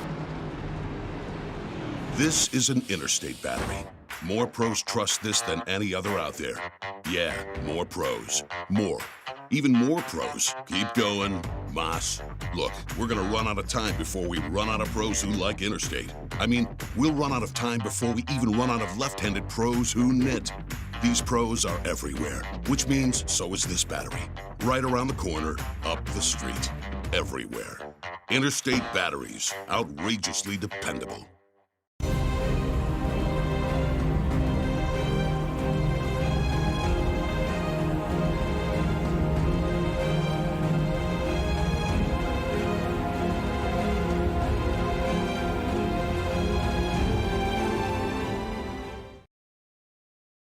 FrontStretch.com, providing up-to-date news, analysis, and commentary on all the latest in the world of motorsports.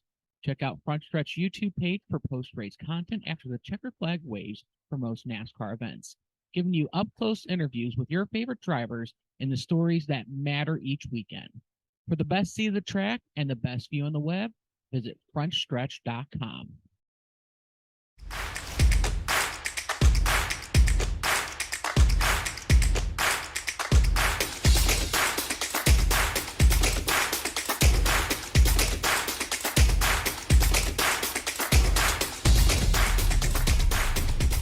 Visit our website at toughgoflooring.com.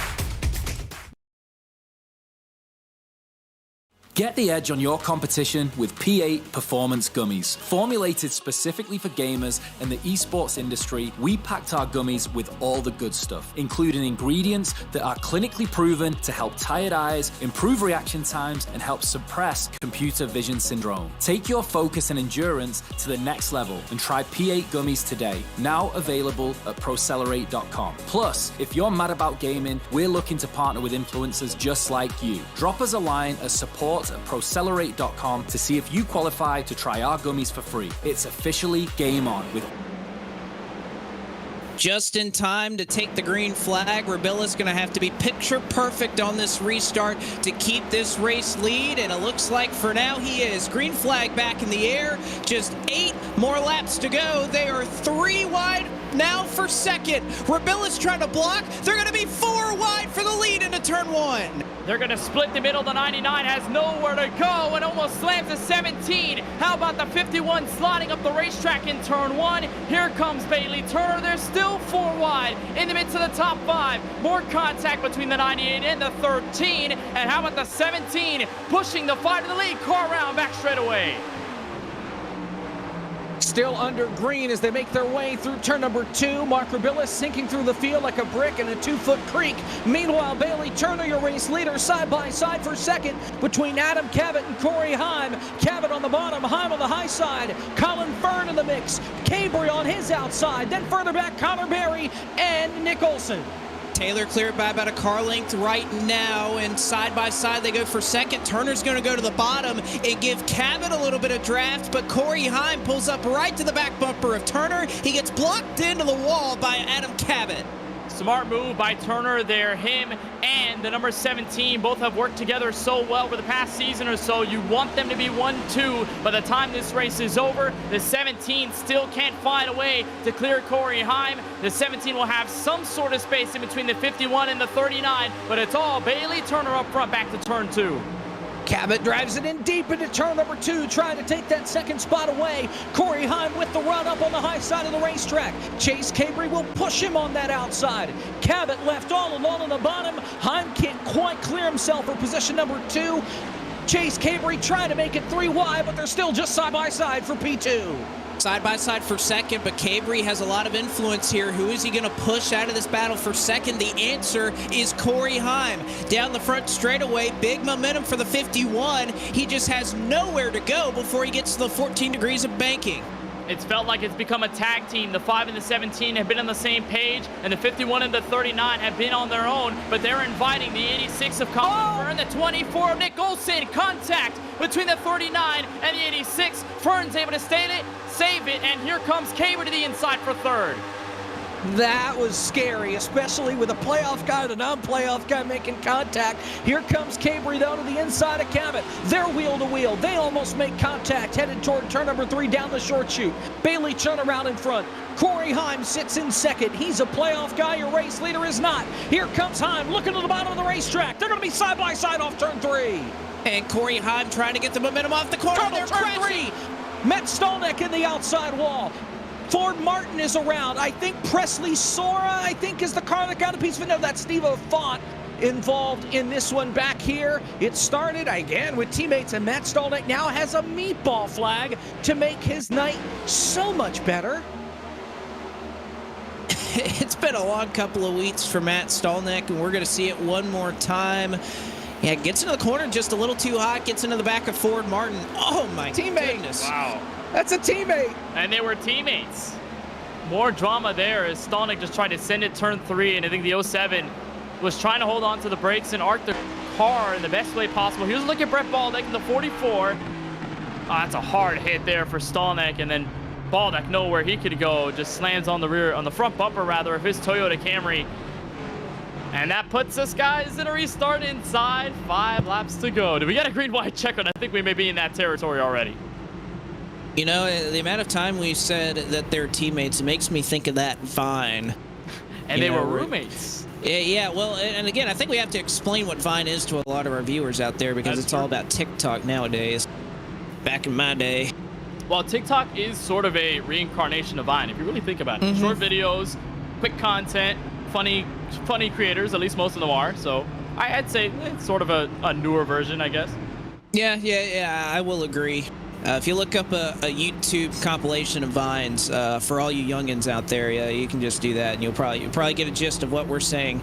But yes, Matt Stolnick is on the access road right now, and he can barely drive the car on that. So he is going to have required damage, and will no doubt be in a must-win situation with just one race left in the regular season, or excuse me, not the regular season, the playoffs, to try to advance to the championship for 4. He's going to bring down a couple of drivers that were involved in that accident. Steve Affont, Brett Baldeck is on pit road as well, Justin Malillo. And I think we may have gotten the 1-to-go signal, if I'm... no, I'm incorrect. Still 2 to go right now. Trying to give everybody an opportunity to come down and have the chance to pit. So major implications in this race, Kenneth, with the fact that Turner right now is your race leader. He is not a playoff driver, but if you look at the 3 drivers behind him on the scoring pylon, all are in Interstate Batteries green, which would indicate if they win, they would advance automatically for a chance to win the Season 6 championship. And look at the buffers and points. It's practically non-existent on the right side of your screen. Adam Cabot is only 4 points ahead of that cut line before you get to the 51 of Corey Heim, who's the last driver in as it stands. If Bailey Turner wins this race, inside 5 laps to go from Pocono, he creates a huge difference between 4 drivers having to point their way in versus only 3. And when you have only 3 with a playoff driver locked in, trust me, it gets a lot harder for everybody below the cut line and even some those above it to maintain their position and stay where they are if things go haywire at Chicagoland in a week. So this move for the win might just be as far as desperation can get if you're Corey Heim, Adam Cabot, or Chase Cabre, because it's the meaningful win that could get you into the championship 4 and also to sort of chokehold everybody else to have to fight for those 3 spots and points next week. It is going to be so tight. It has been every single season that we've come out for this Monday Night Racing Pro Series presented by Interstate Batteries. You never know until the very end who is going to be competing up here for this championship. We will get the 1-to-go signal this time. We will have 3 laps to go. This will not be an attempt at overtime when we get back to the green flag. You'll have Turner, Heim, your top 2, all the playoff drivers that we just mentioned in tow. But you also have some guys that with some fresh tires and with the right run, they can make something happen up here. Nick Olson still looking for his first career Monday Night Racing Pro Series win. You have Connor Berry back there looking for the same as well. Sage Karam could strike once again after his win at Watkins Glen last week. So a lot of capable winners all the way back through the top 10. Gary Sexton could have something happen as well. And I know we've seen a lot of crazy restarts tonight. We've seen 3, we've seen 4, Jacob. I think maybe we see some 5 wide on this restart. Well, I guess it depends on how good or how bad of a restart somebody at the front of the field has. If somebody misses a shift or is a little slow getting onto the gas, you're going to see, I think, 5 or 6 wide. You know, that last one I thought we were going to see 5 with Mark Rabillas. He got out in front early, but then got eaten alive by the time he got to turn number 1. Be really interested to see how they handle this restart because, you know, this is really it. It's do or die at this point. And yeah, you had the 3 green-white checkers. You don't really want to use them, but you don't want to wreck the race car because, again, no fast repairs. You wreck it, you're stuck with it for the remainder of the night. Plus, well, these guys just pitted 7 laps ago, so don't worry about fuel anymore, but it could have had fuel implications as well as far as making it to the end. Thoughts in 3 words, Eric, before we go green? Well, I asked the chat over under 5.5 wide on this restart, and almost everyone's taking the over. Not a bad call right there as Bailey Turner will get us back underway. 3 laps to go here at Pocono. Bailey Turner out by about a car length over Adam Cabot. Sabile! Saved it. We stay green. My goodness, how did he save it? Back up front, Bailey Turner leading the field into turn number 1. That's a pivotal restart. Josh Mendoza says the restart's under review, by the way. But look at Nick Olson, the 24, out of nowhere. Shot out of a cannon on the restart. Only problem is he's the lone driver on the inside. Here comes Adam Cabot, a huge push from Corey Heim. They'll chase Bailey Turner heading for turn 2. And again, nobody can get to the inside of car number 5, even with the massive draft. That 24 continues to fall back. The field keeps it straight, headed to turn number 3. They'll be coming to 2 laps to go, this time by Colin Fern with a big send into turn number 3 on the bottom. They're 3 wide for P5. They'll keep it straight coming off the corner. Cabre has to be mindful. He's a playoff driver. He just needs to bring it home with a solid finish. It doesn't need to get lost in all that 3 wide battling. Back up front, Adam Cabot with a run into turn 1. Not going to take the move, though. He'll let trouble. Bailey Turner. 1 car spinning hard to the inside wall into turn 1. And that looks to be Connor Berry in the 0-2 in trouble. He's in the grass in turn 1, but Josh Mendoza race control will still keep this race green. More Another trouble car on the back straightaway. That's Presley Sora and Colin Fern involved. They'll save it. I think Reed Wilson had some contact in there as well, but they keep it pointed in the right direction. Connor Berry, by the way, he had a restart violation given to him right before the crash. Not sure if he just gave up and went home or what. Meanwhile, for the lead, coming to the last lap, Bailey Turner out in front looking for his first win in Monday Night Racing. Adam Cabot looking for a championship fight. Adam Cabot off of the final corner. They'll see the white flag this time, presented by Interstate Batteries. 1 to go here at Pocono. Here comes Corey Heim into the back of Adam Cabot. 3-car tandem into the front of the field as they go to 1 for the final time. That was a big push by Corey Heim that's going to give Adam Cabot the inside, but does the 51 play against the 17 out of turn 1? Cabot goes loose. They almost make contact. Corey Heim goes to the outside for second. He'll maintain behind Bailey Turner. Cabot left for dust on the final time for turn 2. Heim does not make the move to try and get by Bailey Turner. He gives him a push. He's out in front by 2 car lengths. Almost contact for third between Cabry and Cabot. Here they come to turn 3 for the final time. Heim to the inside. Gives Bailey Turner the bumper. Moves him out of the way. Will Chase Cabry have a shot? Heim leads off the corner.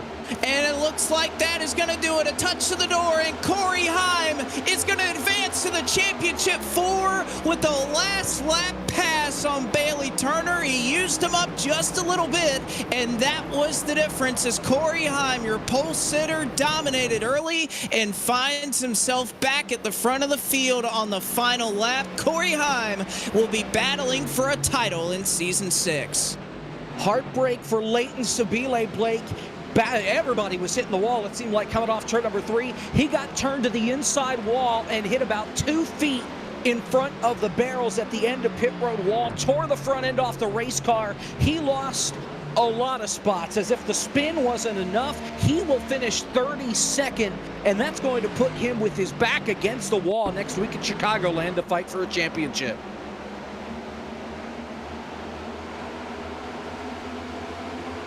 We'll see it one more time. Sabile with late trouble, a playoff driver. That's going to cost him a number of positions. Presley Sora, late trouble as well. He finishes in 23rd. So a lot of late playoff drama here at Pocono, but perhaps none better than that driver right there. Best paint scheme, best driver in the field for tonight. Corey Heim, your winner tonight at Pocono Raceway.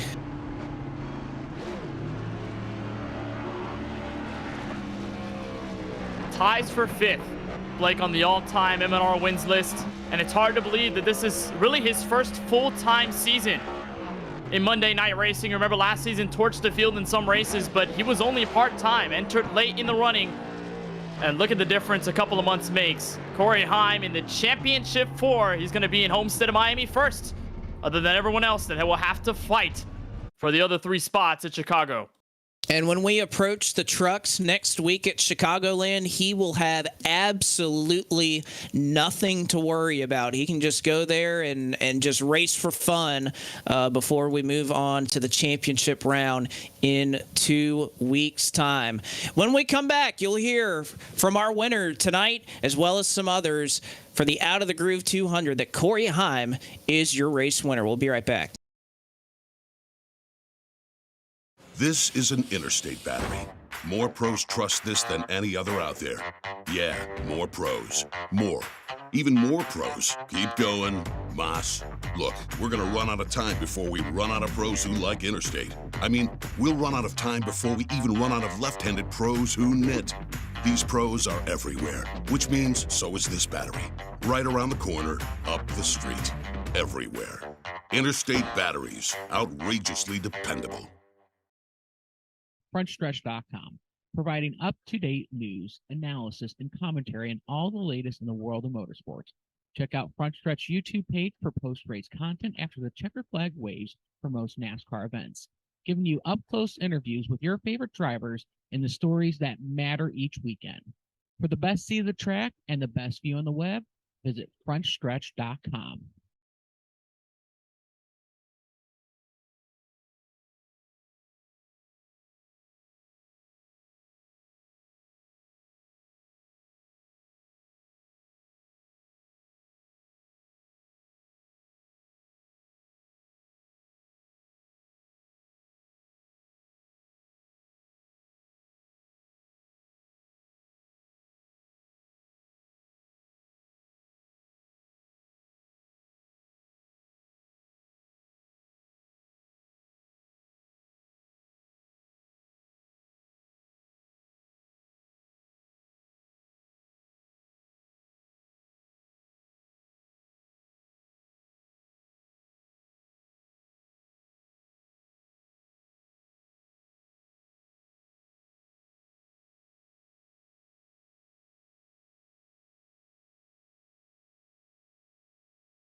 Get the edge on your competition with P8 Performance Gummies. Formulated specifically for gamers and the esports industry, we packed our gummies with all the good stuff, including ingredients that are clinically proven to help tired eyes, improve reaction times, and help suppress computer vision syndrome. Take your focus and endurance to the next level and try P8 gummies today. Now available at Procelerate.com. Plus, if you're mad about gaming, we're looking to partner with influencers just like you. Drop us a line at support@Procelerate.com to see if you qualify to try our gummies for free. It's officially game on with all new P8 gummies.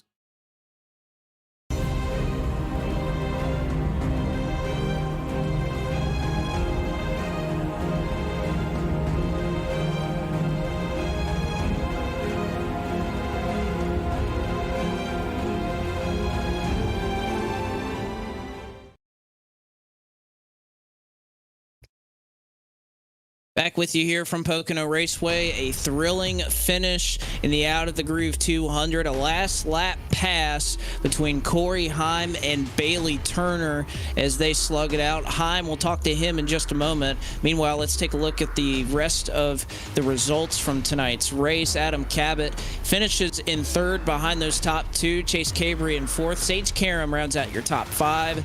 And Gary Sexton, Nick Olson, David Schildhouse, Joey Padgett, a sneaky little run for that number 83 car, and James Bickford rounds out your top 10, Kenneth.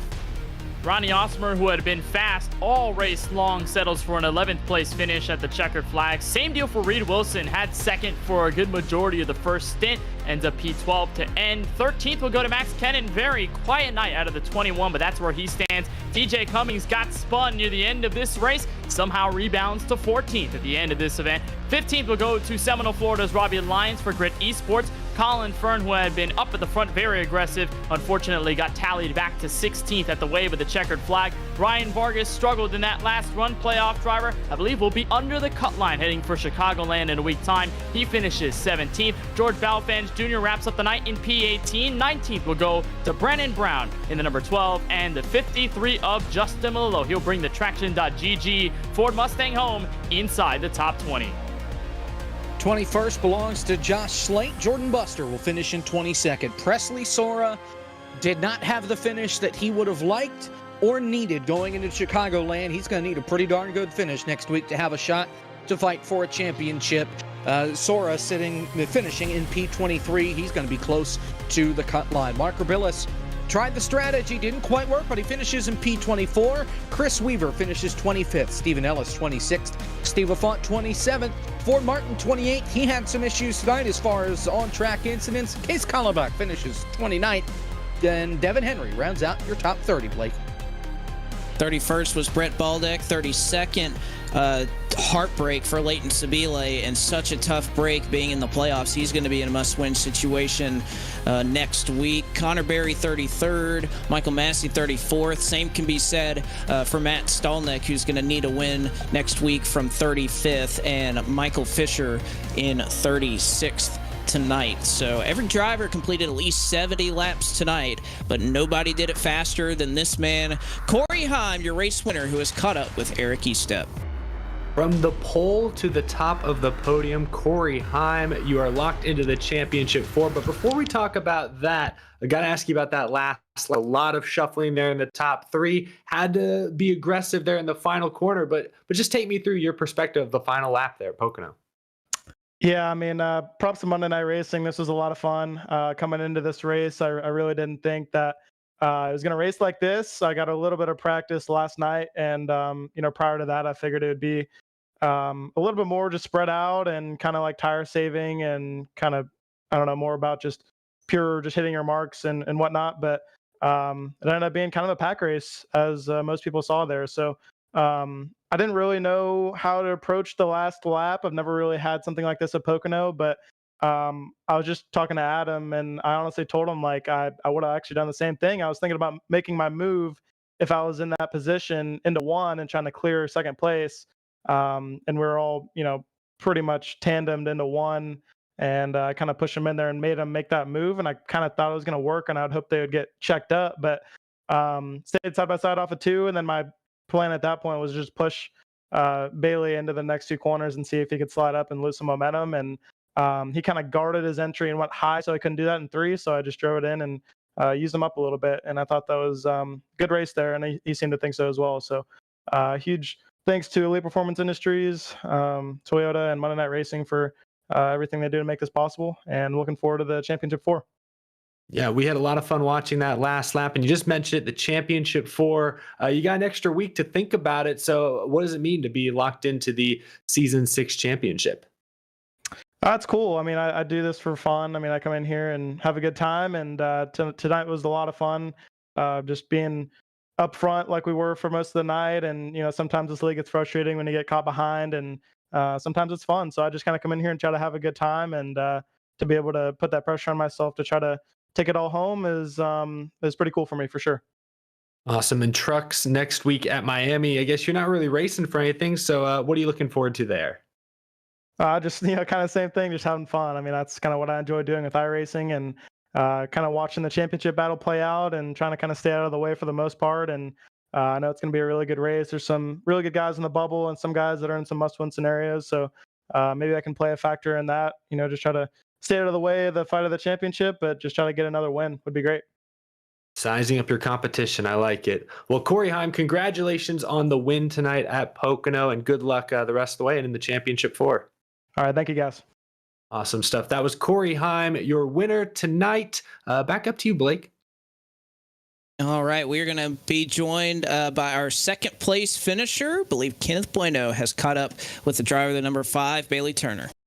Yes, sir, indeed. Bailey Turner, a couple of 100 feet short of his first M&R win, but still a lot of pace and a great race overall, Bailey. But just give us your perspective. What was it like defensively behind the wheel, leading the race in the last couple of laps?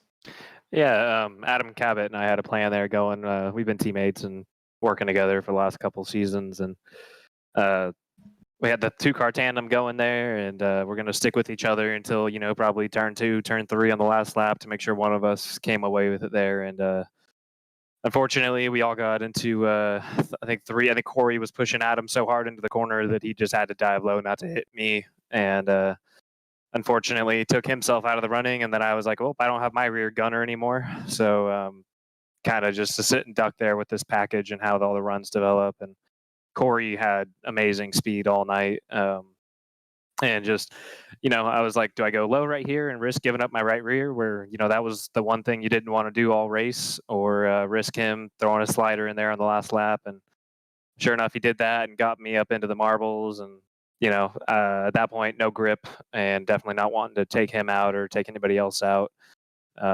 Just unfortunate, though. I was really hoping we'd pull it off here and get that first M&R win. But it's a little bit of good momentum going into the next race. For sure, good momentum, and you're the only playoff driver to finish this race in the top 3. Corey Heim, Adam Cabot are part of the playoffs. Did that ever occur to you in your mind that you were racing playoff competition? Did you ever have that in factor, or was it just like any other Monday night, just racing the competition around you? Yeah, you definitely take it into account and look at who's around you. I remember specifically at the start of the race, I got real tight under Presley and was about 2 inches away from wrecking him. So I'm really glad that we didn't get into it there. And yeah, like you said, just being careful around these guys. Obviously, they're going for something a little bigger than I am at the moment. I'm just trying to go for wins. But, it definitely felt like, these non-playoff guys, a few of us have definitely gotten used up over the last few weeks from playoff guys. So you definitely keep a record book of who's kind of wronged you throughout the season or in the playoffs, and kind of determines how you're going to race them going forward. Well, next week, trucks at Chicagoland Speedway in Joliet, Illinois. Any thoughts or expectations about that race? Probably sounds like another pack race until the tires start to wear out a little bit, but usually high tire wear. So hopefully that comes into effect and we can get spread out and get a little off throttle time and have some fun. It was a lot of fun watching you out on track at Pocono here this evening. Bailey, on behalf of our entire broadcast team, congratulations on the second place finish, and we'll see you at Chicagoland next week. Thank you, guys. Bailey Turner short of the race win, but trust me, we saw his full potential even as a non-playoff driver in tonight's race. We'll have a chance to talk with his teammate, the driver who comes home in P3. Jacob Hitz, you're caught up with Adam Cabot. Adam Cavett coming home P3 tonight, and there was a moment where I thought you were in the right place at the right time, and then Corey Heim abandoned you at the altar, and you were left all alone. Take us through that last lap. Yeah, that's a pretty good metaphor right there. Man, there's a lot to unpack after that one. Bailey Turner and I, we had some shake and bake action going on all race long. We were really working together well, and I was leading for a while there, and he was just kind of just pushing me on the straights, keeping us all single file because it was like pretty much impossible to make a pass on the bottom without pulling a huge slider on someone. So if the race stayed green, which is just, kind of what I feel like I'm saying every week in Monday Racing, if the race stayed green, we had him tonight for sure. I feel like I was the car to beat, hit 2 laps later than everyone else, thinking I was probably going to come out like maybe 4 seconds or so behind everyone. Only came out 2 seconds, and I just caught everyone super quick, with just being patient, working my way through them. And of course, caution has to come out, but those restarts at the end were intense. And Bailey and I, we were timing the restarts together. Even though I was in third, I was pretty much determining when he was restarting. I was just coming up right behind him, and I told him when I hit your bumper, that's when you go. So, we were able to clear Corey, and we were trying to settle it between the two of us. And it's tough for me because I'm always, especially this is a really important race for me, home race or home track, trying to get a win to get in the championship for. But at the same time, Bailey's done so much for me in my iRacing career. I really want to see him get his first win, so I wasn't going to give it to him, but I was going to try to push him for as long as I could, and maybe try to make a move coming out of turn 3 or when I knew that it was going to be one of us winning it. But Corey was smart, and he got, as I was pushing Bailey, he got right up my bumper, and we kind of just had a 3-car tandem going down the front stretch. And I didn't want to make my move under Bailey going into 1, but I let off the gas and got on the brakes, and Corey was on my bumper. So Corey basically just pushed me below him, which was a smart move for him. And once I got below Bailey, I knew my race was over. I was just hoping that Bailey would be able to hold on, but unfortunately, Corey gave him a little boot and scoot going to turn 3 and got him as well. So it's tough when you run so well, especially in a race this important to it's not come away with the win, or at least not get Bailey his first win. But it was a fun race, and hopefully next week can just seal the deal, get the points I need, and join Corey in the final 4. Well, coming out of this race, you're atop the point standings. What do you have to do going into next week at Chicagoland? You're only up by, if my math is correct, this will determine 17. 7. Okay, well, if your math's correct, which I really hope it is, because that's a way bigger number than I thought it would be. I heard you're not good at math. Is that true? I don't know. That is very true. But okay, you've got 849. Yeah. Presley Sora is the first car out. He's got 832. All right. Well, and he is 17 behind you according to this math. So. All right. I think your math checks out this time. I think you're good, Jacob. I guess I just need to have a, kind of what I did last week. Just nothing crazy. Maybe top 10, top 5. I mean, it can get a little bit weird with people, maybe behind us in points. If Presley won the race or something and he leapfrogged in. So you kind of have to be cognizant when you get down to just 4 spots remaining that you don't think you're good on points when you're really not. So I'll definitely take a look at the points, figure out who's where, and kind of try to adapt during the race based on what's going on. But I mean, I feel like I don't know why I just kind of knew all chase that this was going to be the track that I was going to be tough to beat at. So like I said, unfortunate not to get the win tonight, but no reason why I can't win next week and get in that way as well. So we'll give it a shot. Big shout out to Atlas Hair Products for sponsoring me for 2nd consecutive season.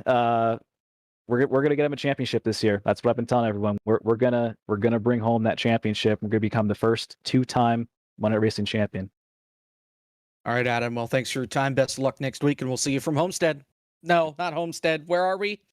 Chicago. Chicago. You got the math right, but not the track, but that's all right. Yeah, and I thought I was good at geography. Oh well. Thanks, Adam. All right, thanks, guys.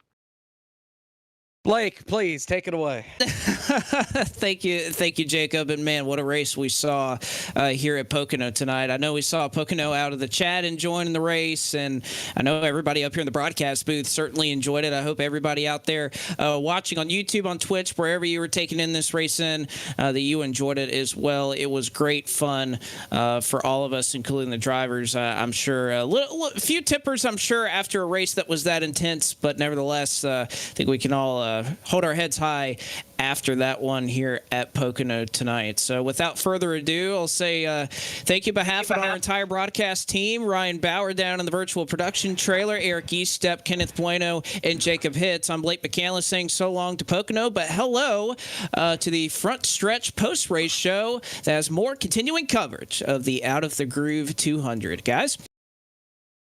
Thanks, Blake. Welcome, guys, to the FrontStretch.com post-race show. If you're new here, I'm Brandon Hoff. That is Michael Massey. We are live here after the Pocono Monday Night Racing event. Congrats to Corey Heim. Just a little intro for our new viewers. As I said, my name is Brandon Hoff. I am a former Coke driver on iRacing. I currently do iRacing content here for FrontStretch.com. Been doing Monday Night Racing content here for 2 seasons now, I think. Been doing iRacing content for 2 years. Looking forward to doing more this season. Helping out maybe with the Coke series, doing more Monday Night Racing content. And Mike here. Mike, you want to tell the viewers a little bit about yourself here? Driver of the number 27. Usually it's the Front Stretch Chevrolet, but tonight it was the Pocono Raceway. Yes. And man, that thing was a beauty, designed by Jared Haas. Last time I gave a paint scheme of his a shout out, I didn't mention his name, so Jared Haas. Jared Haas. There you go, Jared. You got your shout out. Yeah, so I'm also the content director over at Front Stretch. And be sure to check out frontstretch.com for all your racing motorsports news, including a recap and columns and stuff about tonight's race, which was a thrilling race at Pocono. Corey Heim got the W. Yeah. It looked like Bailey Turner was going to win it for a little bit. I kind of thought he had it. My understanding, obviously, I'm behind the wheel, so it's hard for me to tell what exactly happened, but would Bailey have had it if a late caution didn't come out? It's tough to say. I mean, Bailey was doing a great job. I have to give it to him. He wasn't really near the front a lot of the night. I know he was fast enough, but this was such a track position race, it felt like, because it was so tough to pass after about, 4 or 5 laps, just because the whole field was kind of even, they're within 0.2 of each other pretty much.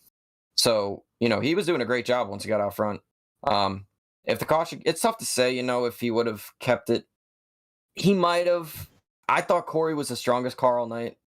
He had a phenomenal race. I mean, he was top 3 the entire night. At the beginning of the race, we saw him. I forgot who else was in the top 2 there, but they broke away from the field. And then, they had the long green flag run and he was still up there. But, Bailey needed 1 corner. That's all he needed. It's unfortunate, he kind of got bullied out of the way there in the last corner, but you got to do what you got to do. He still finished second, though, so he had a great race. Yeah, and maybe the win could have helped him feel a little better about his 49ers taking the L yesterday. But, you won't hear me say "Go Birds" ever, never. You never will. Yeah, still a good run. Good race. I was up there. I don't know. I was fluctuating between the low 20s and high 30s, whatever. Yeah. I played a strategy. They had that long run, and before that long run started, I topped off with gas. So did several others: Justin Malillo, Mark Billis, several of us. So we ran it long, and didn't take tires that time either. So by the time that fuel run ran out, my tires were gone.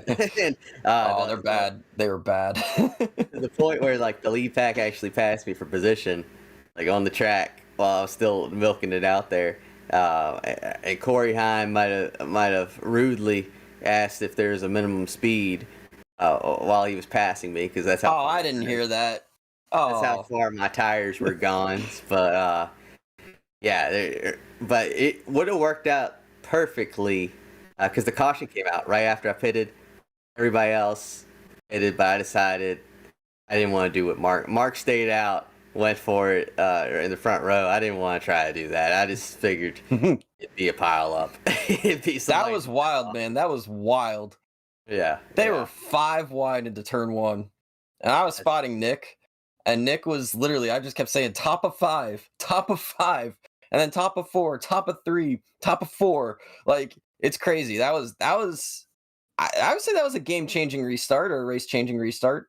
Mark did a good job getting out of the way. I will say that. You know, I'm glad there wasn't a wreck up front because that had when that happened, I thought there was a recipe for disaster because old tires and no, Mark's a good driver. You know, Mark has his moments, but I thought tonight with old tires and all that and the way you were slipping and sliding, it was gonna be bad. But kudos to everybody. It was a fairly clean race, I would say. We had our fair share of wrecks, but. Well, I ended up getting caught up in something at the very end where. Oh, you got caught up in the late. Oh, okay. We were about 4. It was a restart. About 4 or 5 wide, something in there. Matt Stallneck got to my outside, and Michael Fisher had a run on both of us, and he went to go inside Stallneck. Stallneck blocked him, and right on into me. So I was the one that got taken out of that. I think Fisher got damaged. I don't know whose fault it was between those two. Both of them were driving way too aggressively for 30th position. And I think there needs to be a new stat. I love Matt Stallneck to death. He's a great guy. We've had him on here. But I got to give him a little crap here. There needs to be a new stat on podium for the races that counts how many blocks, how many awful blocks. I think it'd be like the Darlington Stripes thing where you're up to like 60 or whatever. That's hilarious, honestly. Oh, man. Matt had a rough race. I know he hit the wall early in the race, and that kind of just ruined everything, but I didn't personally see the blocks. You saw it more than me. I'll take your word for it that it was a bad block, or a couple of bad blocks, but yeah, that's one of the playoff drivers, too. Matt needed a good night, and unfortunately, didn't turn out the way he needed, but it sounds like it was kind of his own doing at the end there, or whatever it was.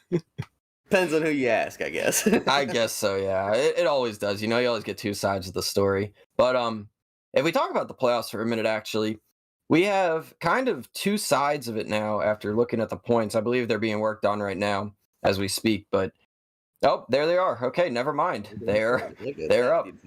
That was quick. Yeah, we see Corey locked himself in, so he'll be racing for a championship at Homestead. You see the two guys I want to bring up here, Adam and Chase.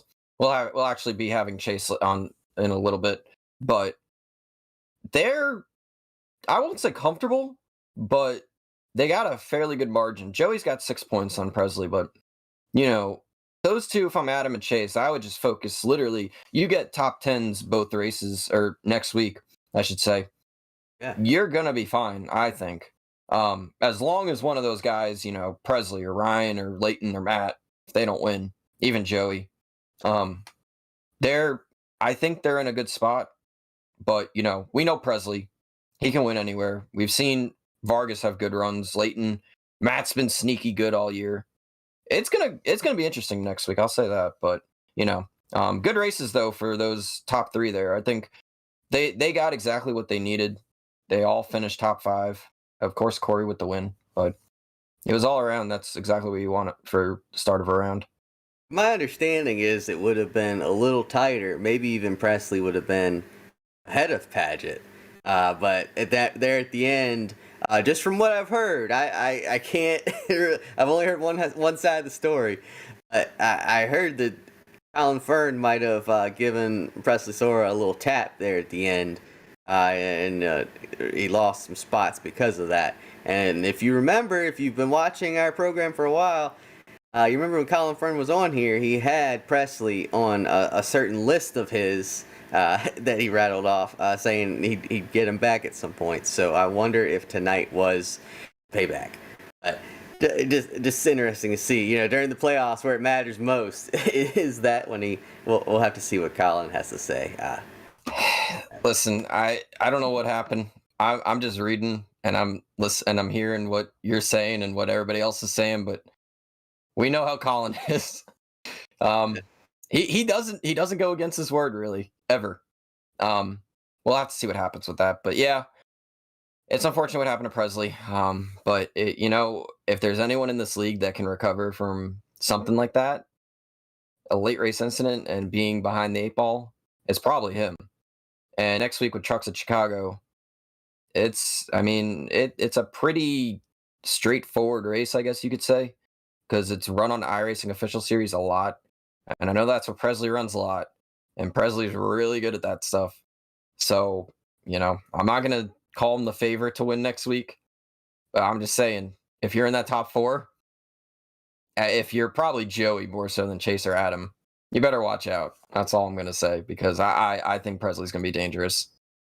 Yeah, he's one that could get that walk-off win, and you don't want to be sitting, resting on your laurels in 4th in points. No, you need a little buffer. Go out there and get the dub yourself.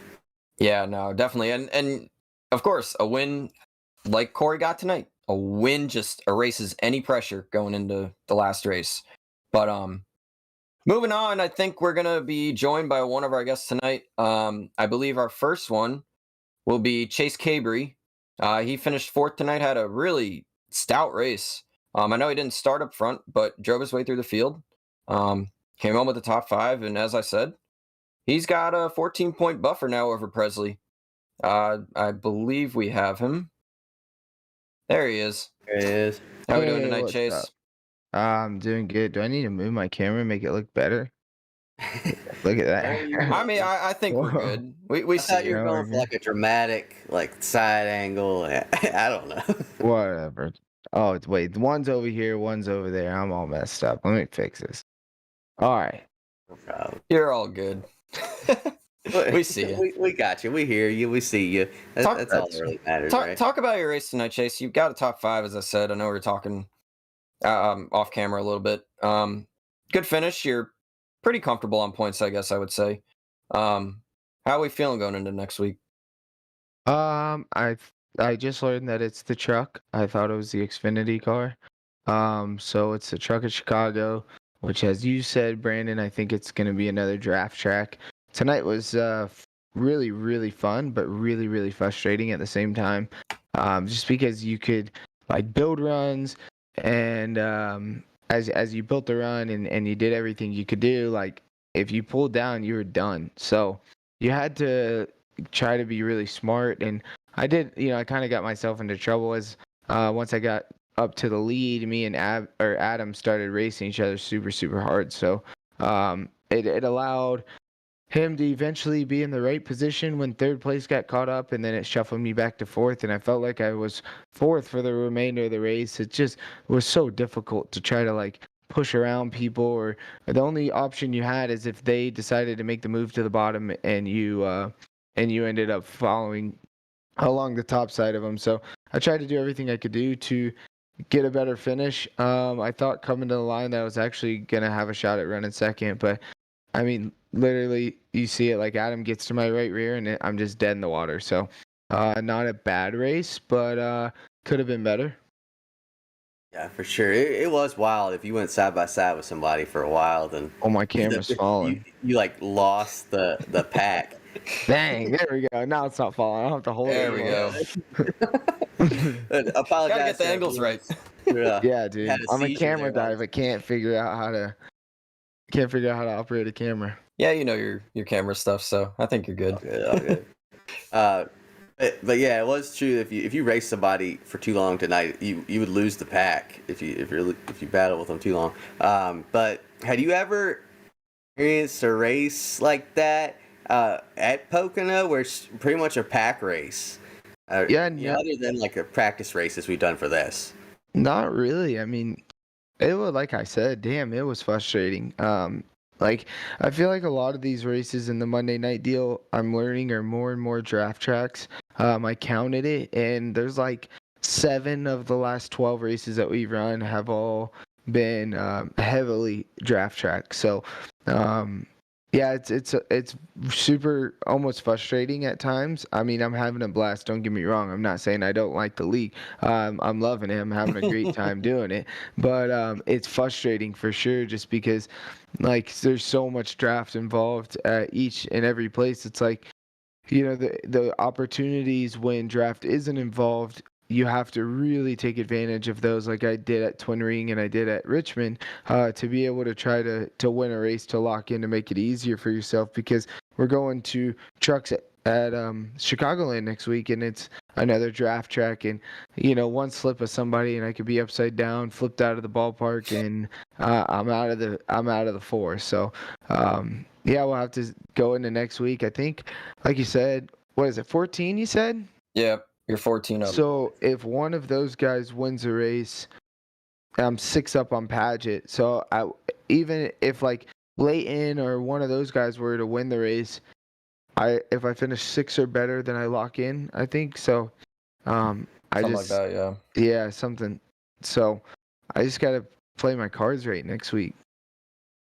Yeah, for sure. And that's tough to do at a track, like a draft heavy track at Chicago, right? I mean, how can you play it safe, but also be up on the wheel trying to make the runs and stuff like that? How do you find that balance?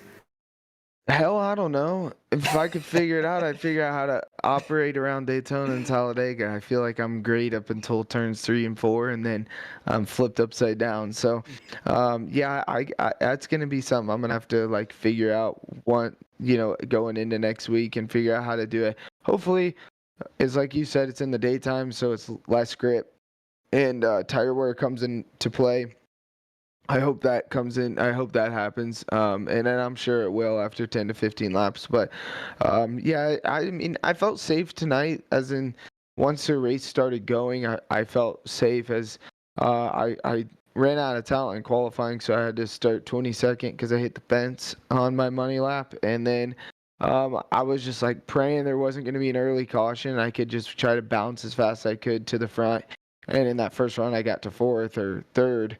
I think, yeah, 4th, and then caution come out, and the restarts were sketchy tonight, just because Pocono's so wide, and you can get so spread out. So not bad. Next week, I think it's just gonna be, you got to do what you got to do to be up front. Hopefully, it's like this week, to where it does involve a little bit of like raw speed with the drafting, so you can kind of get like a front pack breakaway instead of just everybody together.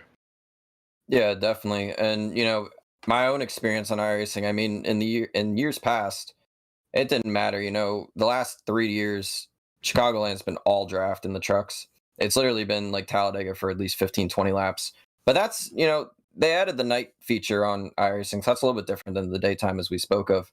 But let's say, Chase, how mindful are you going to be about, where your fellow points competitors are going to be running next week? Let's say you're running, 10th to 15th there. How do you, and you got, let's say Presley or somebody like that is running 3rd or 4th, and they got a chance to win. How do you manage, trying to keep yourself out of trouble and maybe just getting a good finish if you can't get up there, versus, hey, I got to get up there? He's still here. Did we lose him? Might have some technical. Oh, we might have lost him. I was anxious to hear his answer there. He just really didn't like your question. He didn't like my question, man. Hello? Oh, there he is. We got his audio. There he is. I thought Brandon said something he didn't like. Yeah, nah. I don't know if you heard what I asked. I heard it all. I mean, Okay. I think you just got to go. Like, I think no matter what, you have to go. I don't think you can ride around and wait and pray that someone doesn't win the race or something. Like, I think you got to create your own destiny. I've always thought that way, like in all racing. I don't want to wait for someone to push me. I want to try to do it myself. If I do luck into a couple things, like we got lucky tonight, I think for sure.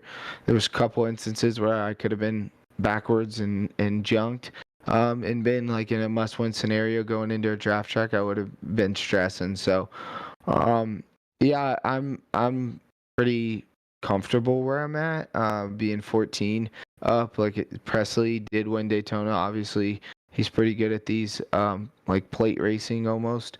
And I think, like you said, 10 to 15 laps on tires. Then it starts to spread out where we're probably gonna have a green white checkered. We're probably gonna have those 10 to 15. So I'd like to be positioned in a place where I can feel like I'm not gonna get junked. And yeah, maybe it's not going for the win, but just going for the safest route. But up inside the top 5, I would like to be for sure. It seems like there's two different kinds of drivers. There's those that want to hear the point situation as the race is playing out for a cutoff race, and then there's those that are like, "Don't tell me. I'm just gonna do my own thing." Which are you? I mean, I was even asking the guys that I was in Discord with tonight. I was like, "Hey, how many am I good? How many?" Like White Flag came out. I'm like, "How many to the good am I? How many?" Just because I needed to know if I really needed to pass Adam. Like, was that a make it or break it for me? If I passed him, was it gonna do something crazy for me? So, they told me that I was like way to the good, and like they said, I think like 13 or 12 or something. So I knew I was okay, and with that, I was like, if I could sneak a position, I will. I'm not gonna chance it. And then when I looked in my mirror and I saw like nobody was around us, it was literally a 4-car breakaway. I mean, yeah, they were probably 5/10 back, 6/10 back, but that's not in striking distance. So I tried to make the move around him in the tunnel turn on the outside, and I ended up clearing him. But yeah, I think ultimately, like, I'd like to know. I like to know what I can do and what I can't do, and when I need to push and not. So I'll be paying attention to the points every single lap, probably.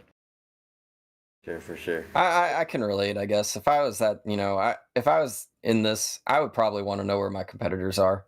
Like, I feel like if you're racing up front, especially, I mean, of course you can control your own destiny at that point, but you'd like to know where the guys are so you know how hard you have to push. If like you have to win if you're 4th or 3rd versus, hey, you got guys right around you. It's like if you can't go any further, you're good here. But versus if somebody that can pass you is leading the race, it's like you got to go get them. It's like I like to know. Gosh, we got contact made over here. We had contact on the track, and now we got contact post race. My camera just had a 4x. Incident free until the post race. That's right. 20 minutes after the race, so almost made it. Yeah, no, I mean, like I agree with you. Yeah, for sure. And it's funny, this league like turned in.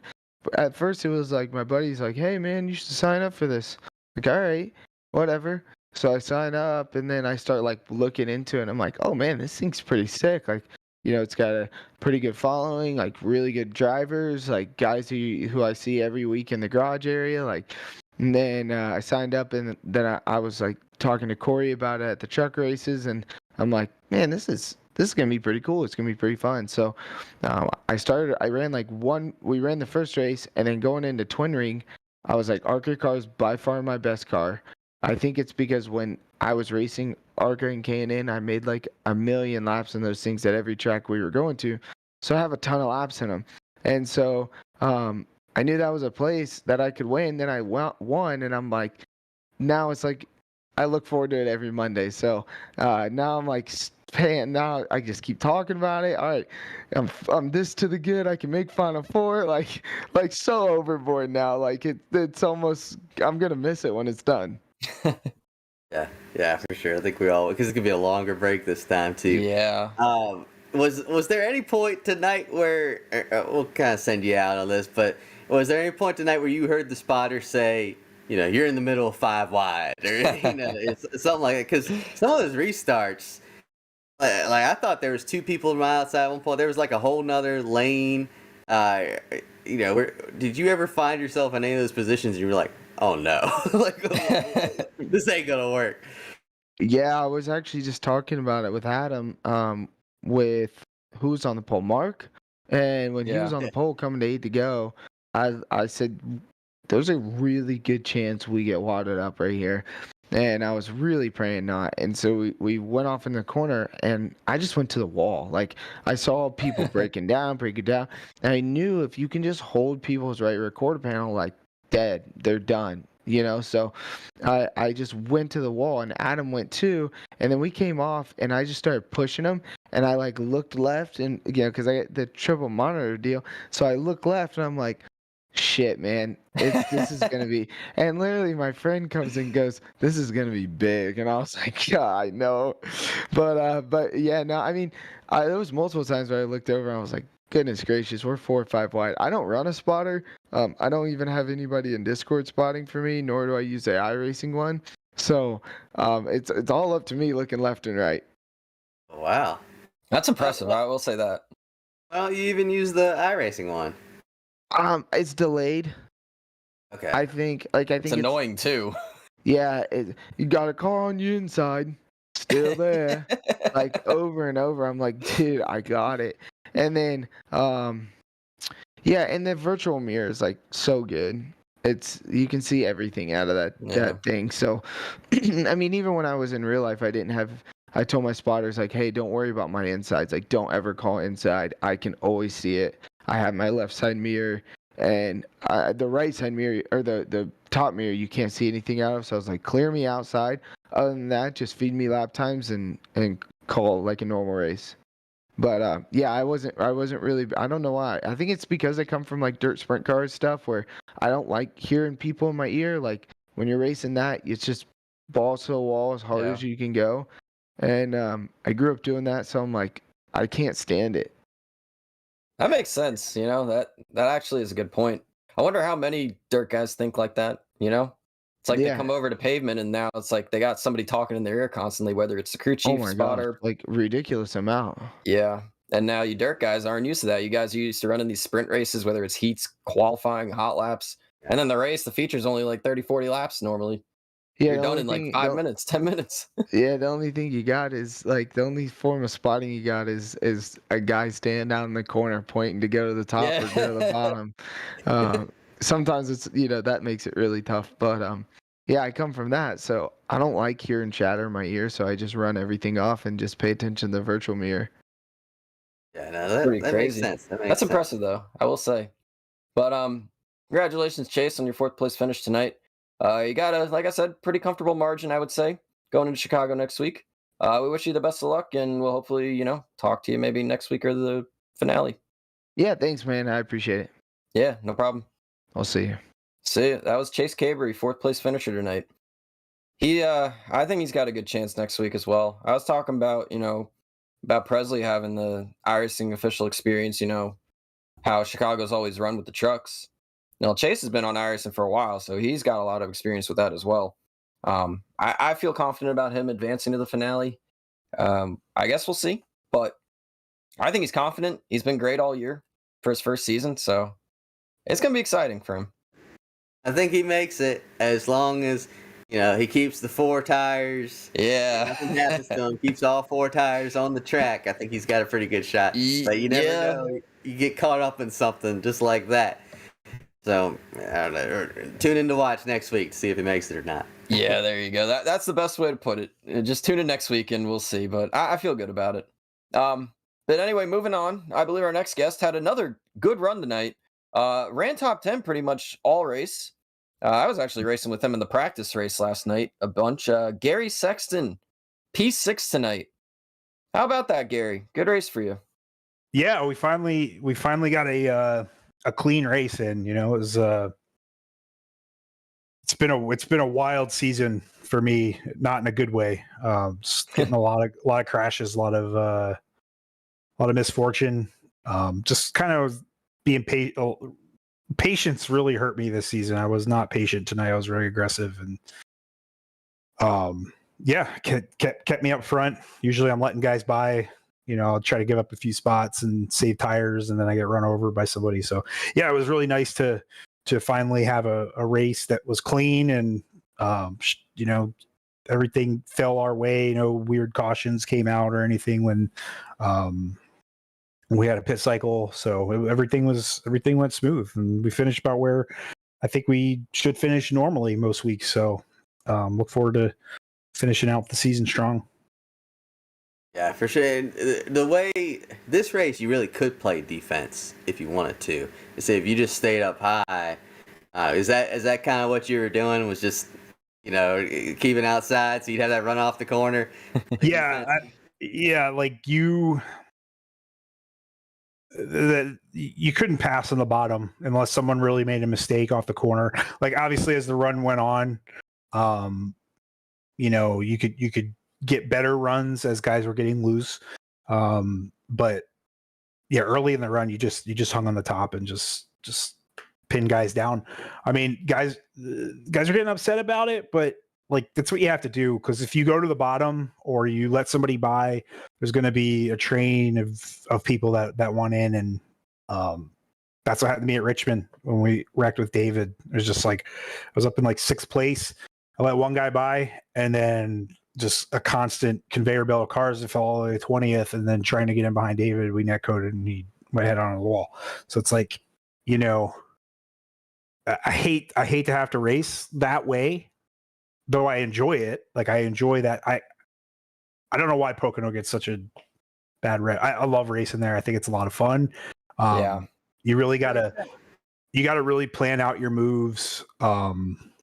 You're not like wheeling it the whole time. Though tonight we were wheeling it pretty good. We had a pretty good setup, but having to think about what you're gonna do, be patient. You had guys like the 41 just going all out right at the beginning of the race, diving under people and throwing, and it's just like he's either gonna crash or he's gonna wear out his tires, and both happened. So I was gonna say, poor Matt's been thrown under the bus now twice this episode. I'll tell you the idea I had earlier in the show, Gary. Since you run podium, they should start a tracker on podium that tracks the bad blocks that Matt throws throughout the race, like the Darlington Stripe tracker. Yeah. We need a sponsor for it. Let me think who would be a good sponsor for that. I can't think of one off the top of my head, but I'm sure we could think of one over the week. Something to do with blocks. Those people, or like presented by Ryan Newman. Hard to pass. All tell. All tell. There you go. So Gary, you like I said, you had a really good race tonight. Looked fun out there. And we were talking about the whole single. It was kind of single groove, unfortunately, because you couldn't really pass on the bottom. How frustrating is it? Because I don't know how long you've been on iRacing, but I know in the past, iRacing's old tire model used to be, you used to be able to run the top, used to be able to run the bottom. And as recent as, about a year ago, Pocono had a grip strip at the top where I think it was turn 1. You run the top, you run the bottom, easily pass. How frustrating is that though? Like, you literally have to stay committed to one line. You get a run on somebody, can't really take it, but you maintain your track position pretty well all night, it seemed like, and managing all that.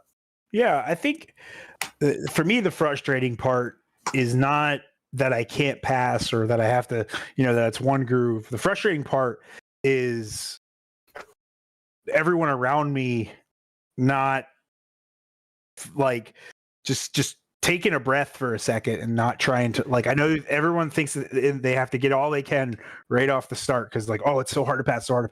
It really actually becomes much easier to pass if you just chill and save your tires and you let everyone else do their thing, and then everyone starts sliding around and you can get good runs off on the front stretch. Or I think the best place to pass for me was either the outside 3-4, outside 1, or backing way up on the into the tunnel turn and just like getting a huge run off into the short shoot.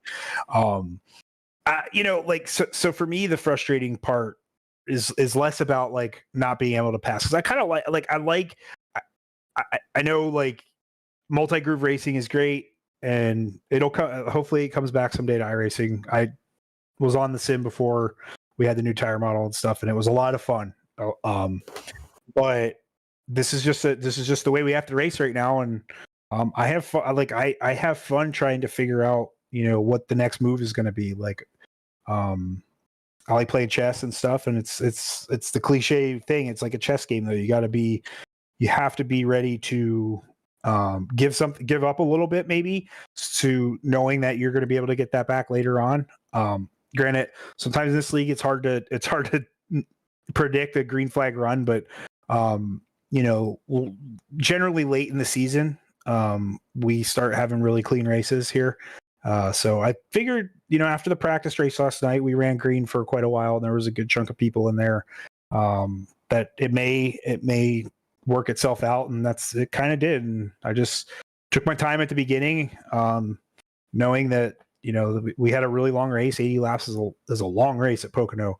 I'm kind of, I don't know if I wanted that cautions late or not. Like, I was kind of feeling pretty good about where we were. I think I finished a little bit higher up with the restarts and stuff than I probably would have if it stayed green. But yeah, like once those cautions came out, like then it kind of switched for me. I was just like, if I restart on the bottom, I'm gonna try to get all I can through one without spinning myself out, and then just do everything I can to get back to the top. If not, if I start on the top, I'm gonna try and pass as many people as I can going through one. And see what happens. And fortunately, that last restart, I think we restarted 10th and we finished 6th. So good stuff. That's that high side coming in clutch. Yeah. Were you mindful at all of the playoff drivers? Was that a thought going through your head tonight, or was it just, hey, I'm here to run my own race? Yeah, I definitely, if I was in their spot, I would want to be raced a certain way. But I, just like all of us here, we raced. We were all non-playoff drivers for the first half, for the first part of the season, and I've got a list of guys that race me a certain way, and everybody's got a list. I have nothing to lose. They have everything to lose, so they can continue to race that way, or they can yield the positions. I'm not gonna turn somebody on purpose. I'm gonna do everything I can to not make contact. But knowing, as a non-playoff guy, outside of a few, like, I'm gonna race you because I'm here. I'm still chasing my first win in this league. I've had some really brutal losses that still haunt me every Monday night. With, especially on the dirt when we were running dirt tracks and stuff. Like, I'm sure you guys know, like, I've dominated those, just have been taken out by something stupid, or we were in super late miles at Michigan. We were passing Kyle Busch in turn 3 on the last lap, and we ran out of fuel because we didn't fill the tank up. And it's just like, so that's always in the back of my head. Like, if I'm up in the top 5 and I have a shot to stay up there, I'm gonna, I feel like I race with a lot of respect. I let guys go, but you never seem to get it back. So tonight I didn't let as many guys go. Early on I did, but it's just, do I think about it? Yeah, of course, but they have more to lose than I do in that situation. So I put the ball in their court to make the decision that they feel they have to make.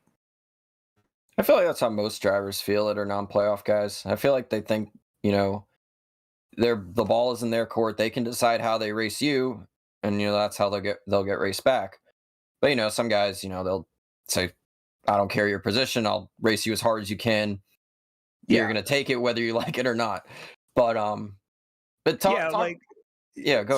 No, go ahead. Yeah, I like my personal etiquette on the track is if you catch me, I'm gonna, depending on the track, like okay, tonight at Pocono, if you've caught me, right, like you've ran me down, or we're there, you get a run, you get to my inside, I'm not just like, I'm gonna try and see if I can maintain that. And most times, the first time you do, but if you come back and you catch me again, then I'm letting you go. And I think you can ask anybody I raced around tonight, like that was the case until it was late in the race, and then it was just, obviously you have to do all you can to keep your spot. But yeah, so yeah, definitely. Now we do this show and we don't get to check the chat and all that stuff. Are you mad at anybody? Is anybody mad at you? I'm not mad at anybody. I think like I said, the 41, he clowned himself a little bit tonight. But that's what's new. Just Just kidding, Matt. You know, we appreciate any beef you have with anybody on this show. So anything you got. Someone chirped at me. I think it was Paget. He was chirping at me. He's like, "Oh, awfully aggressive for whatever." And I was like, I mean, I guess like I said, like, you know, I've been respectful all year. Like I don't. You got a line of cars behind you. I'm not about to just like let all them pass me. I don't. You know, I know you're in the playoffs right now, so take it if you want it. Spin me out. Like, do what you're gonna do. You know, like do it or don't. That's, you know, I'm not gonna hit him. I'm not gonna door him. I'm gonna just gonna race. Like, I have fun. Like, I'm trying to have fun too. You know, like I feel really not like a chip on my shoulder, but like I went 2 rounds in the playoffs last season. I made the playoffs first season. I felt like I should have been in the playoffs. Like, I came up a few points short, even after the disastrous season I had. You know, if I would have made it to this round, this run would have been really, really solid for my case. And we have 2 really good tracks for me coming up. So it's just like, man, you know.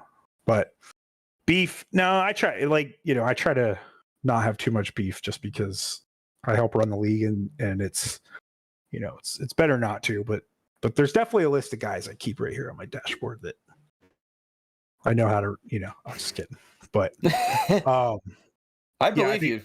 I believe you if you had it. No, I know. It's just it's not actually on my dashboard. I have a pretty good memory. But yeah, no, I think everything was good. For me, I like I said, there might be some people mad at me. I know David won't talk to me, so after Richmond. But is what it is, I guess. You know. Anyway, but yeah, that was my race in a nutshell. Yeah. Well, good. Congrats on the good run. Thanks for joining us. I'll send you out on this one. Have you got your Super Bowl tickets yet? No. Unfortunately, unless I, you know, get an opportunity to go some other way, I don't know if I'll be buying Super Bowl tickets anytime soon.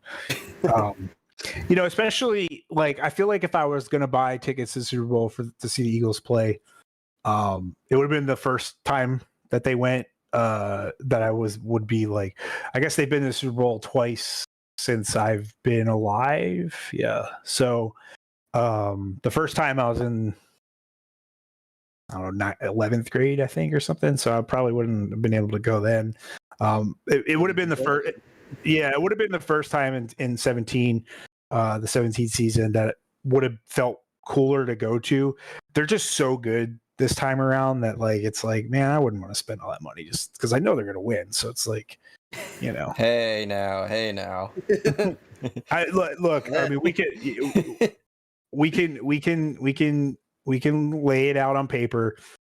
Yes, Kansas City has a great team, great quarterback, Travis Kelce, great.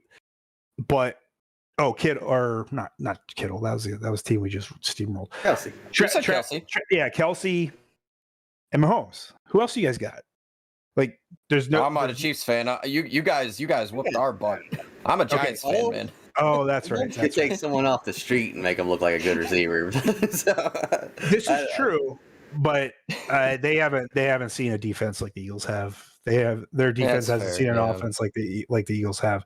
I mean, like, if the Eagles are doing well and the Giants are going like out of the NFC East teams, like, I can tolerate the Giants the most. Thank you. For some reason. I can appreciate that. Everyone else, no. But yeah, Packers, I like the Packers a lot. Thank you. But they they're gonna lose Aaron. Yeah, I mean, I wish these guys would just put it away, just like park it, you know, like, I hope you make guys up your mind. Just decide what you want to do. But anyways, we've got too far off track. Go Birds. I hopefully everyone enjoyed my Eagle scheme tonight. I thought that thing was looking fresh. So, and I have to add this too. So I grew up in Pennsylvania near Pocono. So this is my home track, which is why I'm an Eagles fan, because most people know this already, but Pocono is only like 2 hours from Philly. Yep. I grew up in that area, a big Eagles fan, thought it was fitting to run a Eagles car, and that's going to be our car for the next couple weeks up until the Podium 500, which is Super Bowl, the day of the Super Bowl. So hopefully we win the Podium 500, and then the Eagles win the Super Bowl a couple hours later. What a day that would be for you. It would be a good day. Yeah. Well, thanks so much for joining us, Gary, and congrats again on the good run. Hopefully, I just hope it's a good game. I hope both teams have fun. I don't think it's going to be a good game. I'll be real honest. All right. At least he's honest. Good seeing you, Gary. All right. Thanks, Gary. Appreciate it. See you. All right. That was Gary Sexton. He finished P6 tonight. Great run for him. Apologies to non-football fans for our little aside there, but you know, it's still fresh on the minds. If we want to get back on the topic of racing, though, Mike, I think we got something we want to talk about and plug here. If you want to talk about it a little bit. For sure. We'll get back to it right after this message real quick. FrontStretch.com, providing up-to-date news, analysis, and commentary on all the latest in the world of motorsports. Check out Front Stretch YouTube page for post-race content after the checkered flag waves for most NASCAR events, giving you up-close interviews with your favorite drivers and the stories that matter each weekend. For the best seat of the track and the best view on the web, visit FrontStretch.com.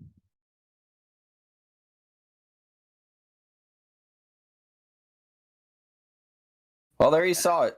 FrontStretch.com. Visit our site. We got a lot that we're doing, especially here as the racing season approaches. But now, I believe we're going to talk about something we're doing on the site that I think is pretty cool, and I know Mike thinks is pretty cool too. What are we doing here, Mike? Well, we want to. We'll preview next week in a second, but we just want to take a second to promote our NASCAR 75 greatest drivers list that we're doing. Started doing it last week and had the whole staff, a bunch of our writers contribute, and it's a solid list. Check it out. It's coming out every weekday. But what we got next week for the old Monday Night Racing, Brandon? Well, we've mentioned it a few times. We got the Chicago in the Craftsman trucks. I almost said Camping World, but we're almost to a new season now, so it's Craftsman trucks.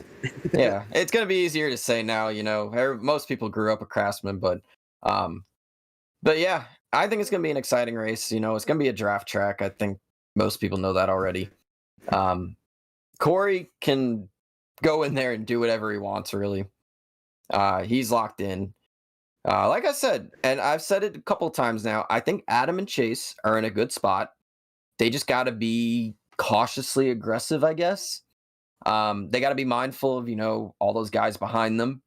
Or at least Presley on back, because I think even if Joey if Joey beats Chase and then they win, or Adam, that'd be bad for them. But, they got to be mindful. They got to be cautiously aggressive, as I said. I think all top four, though, is going to be really strong in the points. And then you got Presley, who I think is going to be great.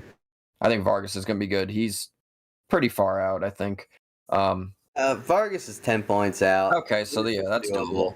Yeah. But then you go to Leighton Sabile and Matt Stolnick. They pretty much have to win. Yeah. Leighton has won a super speedway this season. I believe he won Talladega. So the last race before the cutoff. So yeah. Would we see another dramatic moment from him? It would be something, I tell you. I'm looking forward to it. I know the drivers, they're probably going to be a little stressed, but I think most would say they're looking forward to it, especially, going to Homestead for the finale. That's going to be a fun race. We'll talk about that next week, but they got to get through next week first. I think it's going to be a fun race. I think everybody should tune in. But as for tonight, I think that'll do it. Thanks for joining us, guys, on the FrontStretch.com post-race show. As I said, check us out on FrontStretch.com. We got a bunch of stuff going on, as I talked about a little bit ago, and Mike talked about the 75 greatest NASCAR drivers list. Check that out. Every weekday we come out with a new set, or continuing on the list, as I should say. But anyway, I am Brandon Hoff. That is Michael Massey. Join us here next week, same time, or actually an hour earlier, I should say, probably. 7:45 Podium Esports. We'll see you guys next week. Take care.